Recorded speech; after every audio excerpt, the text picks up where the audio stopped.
अध्याय 1 बरसात का मौसम। पलक झपकते ही काले घने बादलों ने धूप से भरे आसमान को घेर लिया। झुग्गी झोपड़ी में रहने वाले लोग जो अपने दैनिक कार्य कर रहे थे, बारिश तेज होने के कारण डर के मारे तुरंत अपने घरों में लौट गए।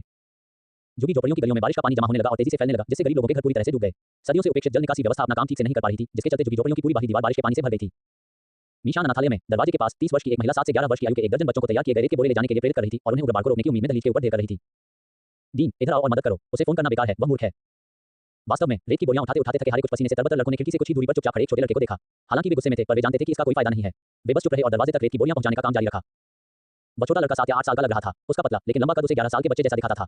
सबसे खास बात उसका रंग था। वह बेहद गोरा था, शायद कुछ हद तक पीला भी। उसकी त्वचा का रंग देखकर दूसरे बच्चे उसे ईर्ष्या करते थे, क्योंकि तेज धूप में रहने के कारण बाकी सभी का रंग गहरा हो गया था। डुरियन ने मन ही मना भरी। 3 महीने से अधिक समय तक ठंडे भंडारण में रखे जाने के बावजूद उसका शरीर अभी तक इतना ठीक नहीं हुआ था कि वह कुछ भी कर सके। उसके लिए खड़े रहना भी बेहद मुश्किल था। बारिश को रोकने के लिए रेत की बोरियां ले जाना तो दूर की बात थी। हालांकि ऐसी स्थिति को सौभाग्यपूर्ण माना जा सकता है। आखिरकार जब आपदा चीन में फैली, तब संस्थान ने पहला फ्रीजर बनाया ही था। प्रायोगिक बदलाव के लिए पर्याप्त समय न होने के कारण इस तरह की विफलता के बारे में किसी को पता नहीं चला। यह अपने आप में एक चमत्कार था कि वह फ्रीजर में 300 वर्षों तक सो सका।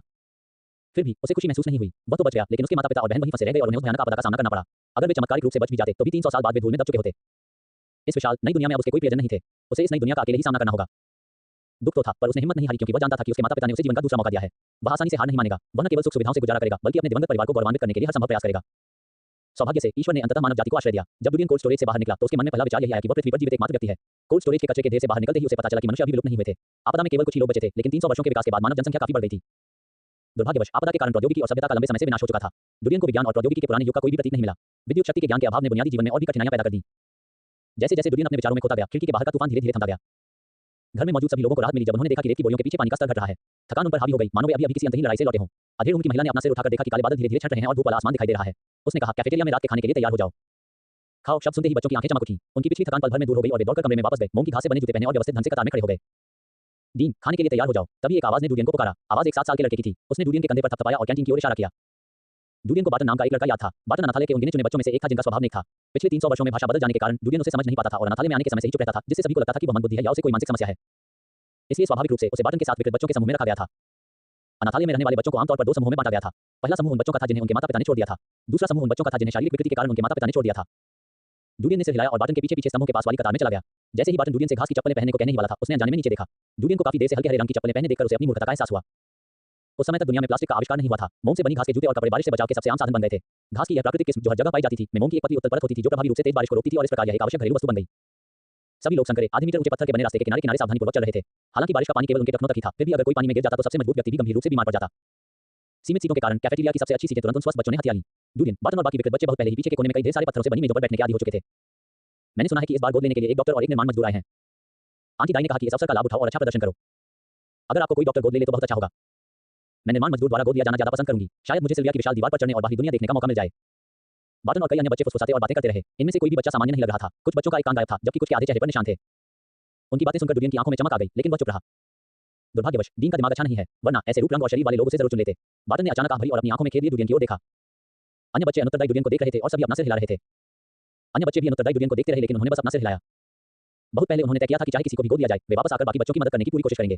देखने में तो डुरियन गोद लिए जाने के लिए सबसे होनहार उम्मीदवार लग रहा था, लेकिन मस्तिष्क संबंधी समस्या के कारण उसके गोद लिए जाने की संभावना बहुत कम थी। उसकी हालत तो चेहरे पर गांठों वाले बच्चे जैसे विकृत बच्चों से भी बदतर थी। हालांकि वे देखने में डरावने लग सकते थे, लेकिन कम से कम वे शारीरिक और मानसिक रूप से इतने सक्षम थे कि भविष्य में नौकरी पा सकें। इसी समय पास में बैठा दुबला पतला बच्चा लिंग हिंग बार्टन की बातें सुनकर तिरस्कारपूर्वक बोला, ये तो विकृत प्राणियों का झुंड है, फिर भी गोद लिए जाने का अवसर चाहते हैं। उनके शब्दों ने तुरंत ही दूसरों का ध्यान आकर्षित कर लिया। डुरियन, बार्टन और अन्य लोगों पर पड़ी उनकी निगाहों में तिरस्कार और घृणा भरी हुई थी। विकृत बच्चों की तुलना में वे शारीरिक रूप से स्वस्थ हैं, लेकिन उपेक्षित लोग हैं। डुरियन ने चुपचाप इन लोगों को देखते हुए कुछ नहीं कहा। हालांकि वह अभी बच्चा ही था, लेकिन उसका दिल ज्यादातर वयस्कों से कहीं ज्यादा कठोर था। मोयांग की निगाहें डुरियन पर टिकी थीं। इस मूर्ख को देखो, अगर तुम इसे फोन भी करोगे तो भी यह नहीं समझेगा। इसमें कोई हैरानी की बात नहीं कि उसे छोड़ दिया गया। एक मूर्ख। क्या तुम गोद लिए जाना चाहते थे? क्यों ना तुम चुपचाप 13 साल के होने तक प्रतीक्षा करो और फिर वे तुम्हें खदान में मजदूर के रूप में काम पर लगा दें। इन बच्चों ने अपनी घृणा और अरुचि को छिपाने की कोशिश नहीं की, बल्कि यह उनके लिए एक प्रकार का आनंद था।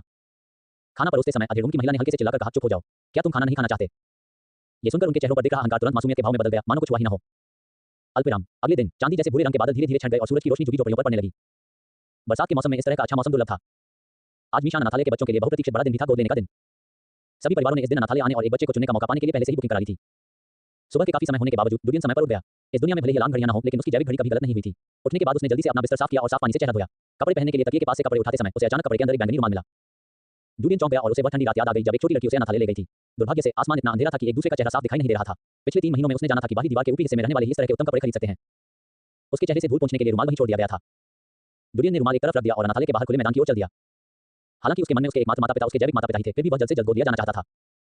अगर 13 साल की उम्र तक उसे गोद नहीं लिया गया तो अनाथालय उसकी देखभाल करना छोड़ देगा और उसे मीशान चैम्बर ऑफ कॉमर्स में स्थायी मुफ्त मजदूर के रूप में काम करने के लिए भेज देगा। मीशान चैम्बर ऑफ कॉमर्स खदान का नियंत्रक निकाय है। मुफ्त मजदूर के रूप में उसे तब तक काम करने के लिए मजबूर किया जाएगा जब तक कि वह थकान या बुढ़ापे से मर न जाए। उसे फिर कभी सूरज की रोशनी देखने का मौका नहीं मिलेगा। उसी दिन अनाथालय के सभी बच्चों ने स्नान किया, अपने सबसे अच्छे कपड़े पहने और उन्हें करीने से एक पंक्ति में खड़ा कर दिया गया। अगर आप दुर्गंध से ग्रसित हो तो कोई भी आपके पास रहना बर्दाश्त नहीं करेगा। अनाथालय की देखरेख करने वाली चाची ने उन्हें यही बताया था। जैसे ही सभी बच्चे कतार में खड़े हुए, वयस्क लोग आगे बढ़े और उन बच्चों को देखने लगे जिन्हें वे डायना और अन्य अनाथालय कार्यकर्ताओं की देखरेख में गोद ले सकते थे। आंटी डायना के मार्गदर्शन में बच्चों और कर्मचारियों को पता था कि शारीरिक विकृतियों के बारे में बात नहीं करनी है। यूलियू की आंखें मासूमियत, इच्छा और आशा से भरी थी जब उसने बड़ों का स्वागत किया। उसकी आंखें इतनी नम थी कि कुछ वयस्क दुखी हुए या उसे न चुनने का फैसला किया। जल्द ही दुबला पतला और लंबा दुर्यन सभी वयस्कों का ध्यान आकर्षित करने लगा। बर्फ की तरह पीली उसकी त्वचा बेहद आकर्षक थी। उसका स्वभाव आसपास के बच्चों से बिल्कुल अलग था। इस बच्चे के चारों ओर एक शांत और भव्य आभा थी। वयस्क लोग आश्चर्यचकित थे क्योंकि उन्हें झुग्गी झोपड़ियों में स्थित एक अनाथालय में इतना अच्छा पौधा होने की उम्मीद नहीं थी। कुछ समय के लिए उनमें से कई लोगों के मन में दुविधा थी। अध्याय 2। दूसरे बच्चे इस बदलाव को लेकर संवेदनशील थे। 8-9 साल की एक छोटी सी बच्ची ने तुरंत कहा, ये दीन है। इसका दिमाग हमेशा सुस्त रहता है और ये बोल नहीं पाता। कृपया बुरा न माने। वह कम उम्र की थी, लेकिन कठोर जीवन शैली ने उसे जल्दी ही एक चतुर और धूर्त इंसान बनने पर मजबूर कर दिया। उसने जरा भी ईर्ष्या नहीं दिखाई, बल्कि दुर्यन की खामी को इस तरह बताया मानो उसकी मदद कर रही हो। एक तरह से यह उसके लिए सबसे समझदारी भरा कदम था। हाँ, चाचा और चाची जी, वह सचमुच बोल नहीं सकता। अन्य बच्चों ने भी तुरंत उसकी बात दोहराई। बार्टन और डूडियन के साथ रहने वाले कई विकलांग बच्चे उस छोटी बच्ची की बातें सुनकर स्तब्ध रह गए। किसी को भी उससे ऐसी बात की उम्मीद नहीं थी। जब दूसरे सामान्य बच्चों ने डूडियन की इस कमी की ओर इशारा किया तो बार्टन के चेहरे पर एक अजीब सी उदासी छा गई। फिर भी वह चाची मामाओं पर बुरा प्रभाव पड़ने के डर से डूडियन के पक्ष में बोलने की हिम्मत नहीं कर सका। डूडियन ने भी उस छोटी बच्ची पर एक नजर डाली। वह मन ही मन थोड़ा हैरान हुआ। अनाथालय में बिताए पिछले 3 महीनों में उस बच्ची ने उस पर बहुत सकारात्मक प्रभाव छोड़ा था। सामान्य बच्चों के समूह में वह गिने चुने बच्चों में से एक थी जिनका स्वभाव अच्छा और हृदय दयालु था। उन सभी में से ये बच्ची विशेष रूप से कोमल थी। यहाँ तक कि बार्टन और अन्य विकलांग बच्चे भी निजी तौर पर उसकी खूब प्रशंसा करते थे। क्योंकि डूडियन की उसके बारे में शुरुआती धारणा अच्छी थी, इसलिए उसे याद था कि उसका नाम शायद लिसा था। उसे आखिरकार समझ आ गया कि वह अभी भी बहुत बोला था। इस समय लिसा के शब्दों से मानो ज्ञान प्राप्त कर चुके वयस्कों की आंखों में समझ का एक अंश प्रकट हुआ। ऐसे सुडौल शरीर और इतनी निर्मल त्वचा वाले बच्चे को भला कौन त्याग सकता है। उनमें से कई लोगों ने डूडियन को दया भरी निगाहों से देखा। वयस्क की प्रतिक्रिया देखकर लिसा और बाकी बच्चों को राहत मिली। चाची और चाचा, अचानक भीड़ में से एक कोमल आवाज सुनाई दी। उस आवाज ने बच्चों और बड़ों दोनों को चौंका दिया। अचानक सभी बच्चों के मुंह खुले रह गए, मानो उन्होंने कोई भूत देख लिया हो। ये शब्द डूडियन के थे। अनाथालय में बिताए इन 3 महीनों में डूडियन हर दिन चुपचाप बैठकर सुनता और देखता रहा और सरल शब्द और उच्चारण सीखता रहा। इस पुराने और जर्जर अनाथालय में भी उच्चारण और भाषा की कक्षा अनिवार्य थी क्योंकि यहाँ कई बच्चे 1 साल से भी कम उम्र के थे। हालांकि वह उनकी बातचीत में शामिल नहीं होता था, फिर भी चुपकर सुनकर उसने बहुत कुछ सीखा। उसके आसपास के लोग उसे मूर्ख समझते थे। वे उससे बात करने के लिए हाथ के इशारों और संकेतों का इस्तेमाल करते थे। किसी ने भी उसे बातचीत करने की पहल नहीं की, इसलिए उसने भी किसी से बात करना उचित नहीं समझा। वह चुपचाप खुशी-खुशी बैठा रहा। मुझे कोई समस्या नहीं है, डूडियन ने अपरिपक्व स्वर में धीमी आवाज में कहा। उन्होंने लिसा पर सीधे तौर पर बदला लेने के लिए झूठ बोलने का आरोप नहीं लगाया। इतनी अनावश्यक बात करने की कोई आवश्यकता नहीं थी। जो वयस्क थोड़े हैरान थे, वे लिसा की ओर आशा भरी निगाहों से देखते हुए मानो कुछ समझ गए हों। अप्रत्याशित रूप से उन्होंने बच्चों और कर्मचारियों के चेहरों पर भी वैसी ही हैरानी देखी। कुछ समय के लिए कई वयस्कों ने वहीं चढ़ाई। मजबूत कदकाठी वाले अधेड़ उनके एक व्यक्ति ने कहा, उनके चेहरों को देखो। ऐसा लगता है कि उनमें से किसी को भी नहीं पता था कि तुम बोल सकते हो। क्या तुम मुझे बता सकते हो कि तुम इसे क्यों छिपाना चाहते थे? गोद लेने से जुड़ी वजहों में से एक ये थी कि बच्चे के साथ सुरक्षा की भावना का अभाव होता था। कोई भी ऐसे बच्चे को गोद नहीं लेना चाहता था जिसका दिमाग धूर्त विचारों और अनचाही चालाकी से भरा हो। डूडियन को पता था कि आखिरकार इन लोगों का ध्यान उसकी ओर आकर्षित हो गया है और उसने शांत भाव से कहा, मैंने जानबूझकर कुछ नहीं छिपाया, लेकिन मेरा स्वभाव अंतर्मुखी है। मैं इसलिए नहीं बोला, इसलिए उन्होंने मुझे गूंगा करार दिया। उनकी बातें सुनकर उनकी आंखों की शीतलता धीरे-धीरे पिघल गई। वे समझ गए कि ऐसी परिस्थितियों में अधिकांश अनाथ बच्चे अंतर्मुखी स्वभाव के हो जाते हैं। भले ही आप अंतर्मुखी हो, आपकी आवाज धीमी नहीं है। क्या कभी किसी ने आपको बोलते हुए नहीं सुना? भीड़ में मौजूद एक महिला ने संदेह भरी नजर से पूछा। आंटी डाई ने डूडियन को जवाब देने का मौका दिए बिना ही बात काट दी। इस बच्चे को सफाई करना बहुत पसंद है। हमने उसे खास तौर पर एक अलग कमरे में रखा है। उसे दूसरे बच्चों से बात करने का कोई मौका ही नहीं मिला। ये शब्द सुनकर बार्टन और बाकी बच्चे थोड़े असमंजस में पड़ गए। उन्हें समझ नहीं आ रहा था कि आंटी डाई झूठ क्यों बोलेंगी। ऐसा कोई अनाथालय नहीं था जहां किसी बच्चे को अकेले रहने के लिए कमरा मिलता हो। डूडियन तुरंत समझ गया। इस मामले में आज के अनाथालय और उसके अतीत के अनाथालय एक जैसे थे। वे बच्चों की कमियों को यथासंभव छिपाते थे ताकि उनके गोद लिए जाने की संभावना बढ़ जाए। अगर इन वयस्कों को पता चल जाए कि डूडियन को केवल 3 महीने पहले ही भर्ती कराया गया है, तो भले ही वह पूरी तरह स्वस्थ हो, कोई भी उसे गोद लेने को तैयार नहीं होगा। हर 7 साल के बच्चे के पास यादें होती हैं और वह निश्चित रूप से अपने जैविक माता-पिता को याद रखेगा। कोई भी इस बात की गारंटी नहीं दे सकता कि वयस्क होने पर वह अपने असली माता-पिता को खोजने के लिए घर नहीं छोड़ेगा। अब तक की स्थिति को समझते हुए डूडियन का मन थोड़ा उदास हो गया जब उसने देखा कि लिसा और सामान्य गुट के अन्य बच्चे किसी भी समय बोलने के लिए तैयार लग रहे थे। आंटी डाई ने भी ये देखा और लिसा और बोलने के लिए तैयार कुछ बच्चों को घूर कर देखा, जिससे वे डर के मारे चुप हो गए। इस अनाथालय में आंटी डाई ही उनके जीवन और मृत्यु को नियंत्रित करती थी। जब तक वह दखल देती, उनके गोद लिए जाने की संभावना शून्य हो जाती थी। डूडियन जानता था कि उसमें कोई खास करिश्मा नहीं था। आंटी डाई ने उसकी मदद इसलिए की थी ताकि उसे गोद ले लिया जाए और अनाथालय का एक खर्च कम हो जाए। तो बात कुछ ऐसी है। मोटी औरत ने डूडियन की पीली बर्फ जैसी सफेद त्वचा को सहानुभूति और हैरानी भरे चेहरे से देखा। बेटा, मैं तुम्हें गोद में उठा लूंगी और तुम मेरे बच्चे बन जाओगे। उनकी बातें सुनकर बार्टन और कई अन्य बच्चे सुखद आश्चर्यचकित रह गए। वे इतने खुश दिख रहे थे मानो उन्हें ही गोद लिया जा रहा हो। ये सुनकर डूडियन ने मोटी औरत के चेहरे और हाथों की ओर देखा। उसकी उंगलियां खुरदरी थीं और वह थोड़ा भौहें सिकुड़ने से खुद को रोक नहीं पाया। जैसे ही वह मना करने वाला था, अचानक एक और व्यक्ति हंस पड़ा। मुझे ये बच्चा देखने में बहुत अच्छा लग रहा है। मुझे लगता है कि मेरी हैसियत के हिसाब से मैं इस बच्चे का अभिभावक बनने के लिए ज्यादा उपयुक्त हूंगा। सभी लोग इस साधारण से दिखने वाले अधेड़ उम्र के व्यक्ति और उसके चेहरे पर हल्की सी मुस्कान को देख रहे थे। मोटे चेहरे वाली महिला ने भौहें चढ़ाकर ठंडी आवाज में कहा, मैं जानना चाहती हूं कि तुम कौन हो, बड़े आदमी। अधेड़ उम्र के उस व्यक्ति ने हल्की सी मुस्कान के साथ कहा, मैं मेल परिवार के लिए एक छोटा मोटा पारिवारिक माली हूं। बच्चों ने तो कोई खास प्रतिक्रिया नहीं दिखाई, लेकिन आसपास के लोग फुसफुसाते हुए अपना चेहरा लाल करने से खुद को रोक नहीं पाए। मेल परिवार, क्या ये वही मेल परिवार है? मेल परिवार के अलावा और किस मेल को माली की जरूरत है? कुछ समय के लिए सभी की निगाहें उस अधेड़ उम्र के व्यक्ति पर विस्मय और श्रद्धा के भाव से टिकी हुई थी। मोटी महिला का चेहरा तुरंत पीला पड़ गया और वह चुपचाप से झुकाकर खड़ी हो गई। कैसा लगा बेटा? अधेड़ उम्र का आदमी जवाब से बहुत संतुष्ट हुआ और डूडियन की ओर मुस्कुराते हुए पूछा। इसके साथ ही लिसा और अन्य बच्चों को संकेत मिलने लगे। एक-एक करके ईर्ष्या और जलन भरी निगाहें डूडियन पर टिक गईं। इतनी अच्छी परिस्थितियों में गोद लिए जाने पर भला उन्हें जलन क्यों नहीं होगी? डूडियन ने थोड़ा सा माथा सिकोड़ा। कुछ देर सोचने के बाद उसने सिर हिलाया और जवाब दिया, माफ कीजिए अंकल, मुझे चुनने के लिए धन्यवाद, लेकिन मैं चाहता हूं कि मेरे माता-पिता डॉक्टर हों ताकि मुझे सुरक्षा का एहसास हो। उन्हें मना कर दिया गया। अधेड़ उम्र का वह आदमी एकदम से दंग रह गया। उसने सोचा भी नहीं था कि डूडियन मना कर देगा। वह बच्चों की तलाश में कई अनाथालयों में जाता था। उन बच्चों को जैसे ही पता चलता कि उन्हें मेल परिवार का माली गोद ले रहा है, वे खुशी से झूम उठते थे। लेकिन डूडियन जितना शांत और सलीके से बोलने वाला कोई नहीं था। कुछ ही देर में वह व्यक्ति अपनी समाधि से जाग गया। डूडियन ने भी संकेतों को भांप लिया और अन्य वयस्कों के हाव-भाव से इस माली की हैसियत का अंदाजा लगा लिया। वह जानता था कि मेल परिवार एक प्रभावशाली शक्ति होना चाहिए। दूसरी ओर डूडियन किसी हवेली में फंसे रहना नहीं चाहता था। अध्याय 3, एक नई शुरुआत। डॉक्टर, डूडियान की बात सुनकर भीड़ में मौजूद बूढ़े सफेद रंग के लंबे कोट पहने एक युवती का चेहरा खिल उठा और उसने डूडियान से कहा, बच्चे, मैं डॉक्टर हूँ। क्या तुम मेरे बच्चे बनना चाहोगे? डूडियान ने उसे बहुत पहले ही देख लिया था। उसने यह उम्मीद नहीं की थी कि वह उसके पूछने से पहले ही बोल पड़ेगी। शुरू में उसने माली को ठुकराकर जोखिम उठाया था, ये सोचकर कि दूसरे लोग उसे नाराज करने से डरेंगे और इसलिए उसे चुनने की हिम्मत नहीं करेंगे। अब ऐसा लग रहा था कि दूसरे पक्ष की हैसियत उतनी डरावनी नहीं थी जितना उसने सोचा था। डूडियान को यह नहीं पता था कि इस दुनिया में डॉक्टर उसकी कल्पना से भी कहीं ज्यादा दुर्लभ थे। हालांकि यह अभी भी आम लोगों का पेशा था, लेकिन यह उनको उच्च स्तरीय पेशों में से एक था जो कुलीनों के संपर्क में आ सकते थे। अगर मेल परिवार का कोई प्रबंधक आता, तो जाहिर है कोई भी उस बच्चे को ले जाने की हिम्मत नहीं करता जिस पर उनकी नजर थी, लेकिन एक मामूली नौकर माली ज्यादा से ज्यादा खनिकों या दर्जियों जैसे कुछ साधारण लोगों को डरा सकता था। अंततः डूडियान ने सीधे उसकी ओर देखा। उसके चेहरे की बनावट बेहद कोमल थी और मुस्कुराते समय उसके गालों पर हल्के से डिंपल पड़ते थे, जिससे उसे अपनी मां की याद आ गई जो उसके लिए नाश्ता बना रही थी। उसका दिल दुख से भर आया और उसने कुछ पल चुपचाप सिर झुकाए रखा, फिर धीरे से सिर हिलाकर कहा, मैं तैयार हूं। अधेड़ उनके व्यक्ति के चेहरे पर थोड़ी नाराजगी थी, लेकिन युवती को देखकर वह चुप हो गया और कुछ नहीं बोला। मन ही मन उसे डूडियान पर तरस आ रहा था। आखिर वह बहुत छोटा था और उसका अनुभव भी कम था। डॉक्टर बनना अच्छा तो था, लेकिन हर डॉक्टर का बच्चा अपने माता-पिता के हुनर को नहीं सीख पाता था। यह एक बेहद मुश्किल पेशा था। अगर कोई बहुत मेहनत करने के बाद भी इसे सीख ना पाए, तो फिर कुछ और करने का मौका ही नहीं मिलता था और आखिर में उसे एक मामूली मजदूर बनकर ही गुजारा करना पड़ता था। लेकिन माली का काम अलग था। अच्छी याददाश्त हो तो जल्दी ही सब कुछ सीख लिया जाता था। इसके अलावा मेल परिवार के माली के रूप में काम करने से न केवल झुग्गी झोपड़ी जैसे गंदे इलाके से छुटकारा मिल जाता था, बल्कि भविष्य में माली का पद विरासत में मिलने का भी मौका मिलता था और जीवन भर मेल परिवार के साथ रहने का अवसर भी मिलता था। यह एक ऐसी बात थी जिसके बारे में दूसरे सपने में भी नहीं सोच सकते थे। कितना अफसोस की बात है, कितना अफसोस की बात है। अधेड़ उनके व्यक्ति ने बार-बार अपना सिर हिलाया। ये देखकर कि डॉक्टर युवती ने पहले ही डूडियान को चुन लिया था, बाकी बच्चे नाखुश हो गए। बार्टन और बाकी विकलांग बच्चों की स्थिति थोड़ी बेहतर थी, हालांकि उन्हें थोड़ी जलन थी, लेकिन ईर्ष्या ज्यादा थी। लेकिन स्वस्थ बच्चों के लिए ये निसंदेह डूडियान द्वारा उनका अनमोल अवसर छीनने जैसा था और वे मन ही मन नाराजगी और ईर्ष्या से भर उठे। आंटी दाई की आंखों में मुस्कान थी। डूडियान अनाथालय के उन कुछ बच्चों में से एक था जो उन्हें प्रिय था। चाहे वह मंदबुद्धि हो या नहीं, इससे कोई फर्क नहीं पड़ता था। कम से कम उसकी बट जैसी सफेद साफ त्वचा देखने में तो अच्छी लगती थी। उन्होंने युवती की ओर मुड़कर कहा, डूडियान यहाँ बहुत आज्ञाकारी और अच्छे व्यवहार वाला है। मुझे आशा है कि आप भविष्य में उसका अच्छे से ख्याल रखेंगी और मैं आपके परिवार की खुशियों की कामना करती हूँ। मैं करूंगी, युवती ने मुस्कुराते हुए कहा और वह अंदर ही अंदर बेहद खुश महसूस कर रही थी। मीना, इन्हें घर का पंजीकरण कराने के लिए ले जाओ, आंटी दाई ने अपने बगल में बैठी एक अधेड़ की महिला से कहा। मीना नाम की अधेड़ की महिला ने डूडियान को हाथ हिलाकर इशारा किया और युवती की ओर मुस्कुराते हुए कहा, मेरे पीछे आओ। डीन, आपको शुभकामनाएं। डीन, हमें मत भूलना, जब आपके पास समय हो तो हमसे मिलने जरूर आइएगा।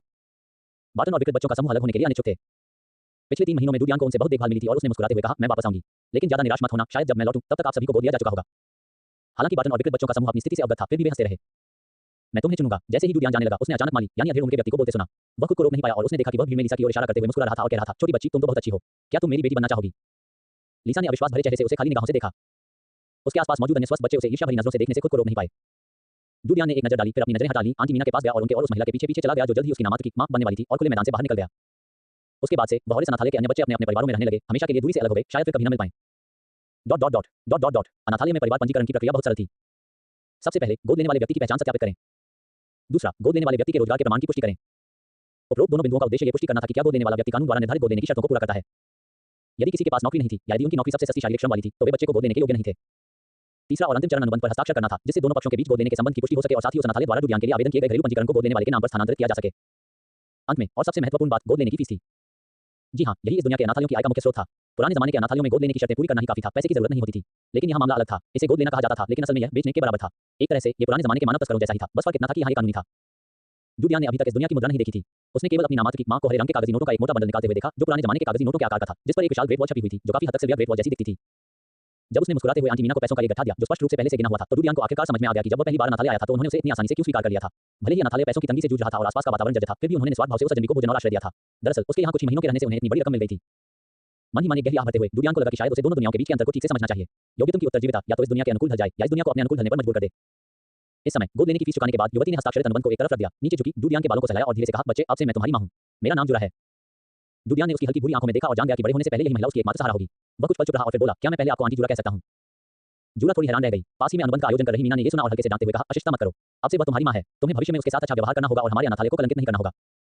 कोई बात नहीं, जूला ने हल्की सी मुस्कान के साथ डूडियान के बालों को सहलाते हुए धीरे से कहा, अगर तुम मुझे पहले आंटी जूला कहकर बुलाना चाहती हो तो ठीक है, आंटी जूला ही सही। मैं तब तक इंतजार करूंगी जब तक तुम्हें इसकी आदत न हो जाए। डूडियान के दिल में थोड़ी गर्माहट महसूस हुई और उसने धीरे से कहा, धन्यवाद। वह सचमुच आभारी था क्योंकि वह जानता था कि गोद लिए जाने के बाद उसका जीवन और मृत्यु पूरी तरह से गोद लेने वाले के हाथों में होगी। इसके अलावा उसने अन्य बच्चों से सीखा था कि इस दुनिया में भले ही माता-पिता अपने ही बच्चों को पीट-पीट कर मार डालें, ये कानूनी है। जूला ने हल्की सी मुस्कान के साथ कहा, चलो वापस चलते हैं, मैं तुम्हें तुम्हारा नया घर दिखा दूंगी। डॉट डॉट जूला का घर आवासीय जिले में था। यहाँ रहने वाले सभी लोग नौकरी पेशा आम नागरिक थे। यहाँ का वातावरण झुग्गी झोपड़ी वाले इलाके से बिल्कुल अलग था। यहाँ तक कि हवा में भी ताजगी थी, न तो मलमूत्र की दुर्गंध थी और न ही सड़ते गलते पदार्थों की बदबू। विशाल आवासीय क्षेत्र में जूला की जीवनशैली अपेक्षाकृत उच्च स्तर की थी। उसका घर आवासीय क्षेत्र के दक्षिणी भाग में स्थित था, जहाँ जमीन की कीमतें उत्तरी भाग की तुलना में दोगुनी थी, क्योंकि उत्तरी भाग झुग्गी झोपड़ी क्षेत्र के निकट था, जबकि दक्षिणी भाग व्यावसायिक क्षेत्र के निकट था। वाणिज्यिक जिले में रहने वाले लोग या तो सैन्य पदों पर आसीन बड़े अधिकारी थे या धनी व्यापारी। वे अपनी उंगलियों पर इतना पैसा लुटा देते थे कि आवासीय जिले के कुछ लोग उसे जीवन भर में भी नहीं कमा पाते थे। प्रत्येक क्षेत्र को ऊंची विशाल दीवारों द्वारा अलग किया गया था और शहर के द्वार केवल दिन के समय ही खुलते थे। विभाजन सख्त थे। सिल्विया की विशाल दीवार में एक कहावत प्रचलित थी, उत्तर की ओर जाओ, दक्षिण की ओर नहीं। उत्तर में झुग्गी झोपड़ी क्षेत्र था और झुग्गी झोपड़ी क्षेत्र के दक्षिण में आवासीय क्षेत्र था। इस कहावत का अर्थ यह था कि आवासीय क्षेत्र के लोग झुग्गी झोपड़ी क्षेत्र में स्वतंत्र रूप से जा सकते थे और वाणिज्यिक क्षेत्र के लोग आवासीय क्षेत्र में स्वतंत्र रूप से जा सकते थे, लेकिन झुग्गी झोपड़ी क्षेत्र के लोगों का आवासीय क्षेत्र में जाना पूर्णतः वर्जित था और यही नियम आवासीय क्षेत्र पर भी लागू होता था। अध्याय 4, अंधेरी रात। जूला ने चाबियों का एक गुच्छा निकाला और एक क्लिक की आवाज के साथ दरवाजा खोल दिया। डूडियान धीरे-धीरे खुलते हुए कमरे को निहार रहा था। वह जानता था कि यही वह जगह होगी जहां वह आने वाले कुछ समय तक रहेगा। डीन, अंदर आ जाओ। जुरा ने दरवाजे के बगल में रखी एक छोटी सी अलमारी से बड़ों के सूती जूतों की एक जोड़ी निकाली और जानबूझकर उन्हें डूडियान के सामने लटका दिया, मानो उसे हंसाने की कोशिश कर रही हो। ये तुम्हारे चाचा के जूते हैं, अभी इन्हें पहन लो। बाद में शाम के कर्फ्यू से पहले मैं तुम्हें नए जूते खरीदने ले जाऊंगी। डूडियान थोड़ा चौंक गया, फिर तुरंत राहत महसूस करने लगा। बात समझ में आ गई, बच्चे को गोद लेने की शर्तों में से एक शर्त विवाहित होना था, जिसका मतलब था कि उसका एक नामात्र का पिता भी था जिसे वह अभी तक मिला नहीं था। उसने जानबूझकर अपने गंदे खुरदुरे धागों वाले जूते उतारे, उन खुरदुरे जूतों ने उसके पैरों पर कई दर्दनाक लाल निशान छोड़ दिए थे। जैसे ही उसने साफ सूती जूते पहने, उसे एक सुकून का एहसास हुआ। चलो पहले मैं तुम्हें नहाने ले चलती हूँ, जुरा ने उत्साह से कहा। डूडियान को उम्मीद थी कि उसे आराम से नहाने का मौका मिलेगा, लेकिन इसके बजाय उसने देखा कि वह एक तौलिए को गर्म पानी से गीला करके निचोड़ रही है और उसी से उसका चेहरा और हाथ पोंछ रही है। नहाने का ये तरीका बिल्कुल वैसा ही था जैसा अनाथालय में होता था। बस फर्क इतना था कि पानी का रंग कहीं ज्यादा शुद्ध था। डूडियान को यह नहीं पता था कि इस दुनिया में, यहाँ तक कि कुलीन वर्ग में भी स्नान के लिए इस ड्राई क्लीनिंग विधि का उपयोग किया जाता था। आमतौर पर लोगों का मानना था कि पानी शरीर के कार्यों को कमजोर करता है और रोगों से लड़ने की क्षमता को घटाता है। यहाँ तक कि सबसे साफ सुथरे कुलीन लोग भी साल में केवल 1 या 2 बार ही ठीक से स्नान करते थे। कपड़े धोने के बाद जुरा ने डूडियान को घर से परिचित होने दिया, जबकि वह डूडियान द्वारा बदले गए मोटे कपड़े को साफ करने के लिए ले गई। डूडियान कमरे में इधर-उधर घूमा और जैसा कि उसने अनुमान लगाया था, उसे कोई भी तकनीकी वस्तु नजर नहीं आई, यहाँ तक कि एक साधारण चाबी भरने वाली अलार्म घड़ी भी नहीं थी। इसके अलावा उसने एक पुराने जमाने का करघा देखा जिसे उसने केवल परियों की कहानियों में ही देखा था। उसे याद आया कि उस परियों की कहानी का परिवेश यूरोपीय मध्य युग का प्रतीत होता था, एक ऐसा समय जिसने अभी तक भारत में प्रवेश नहीं किया था।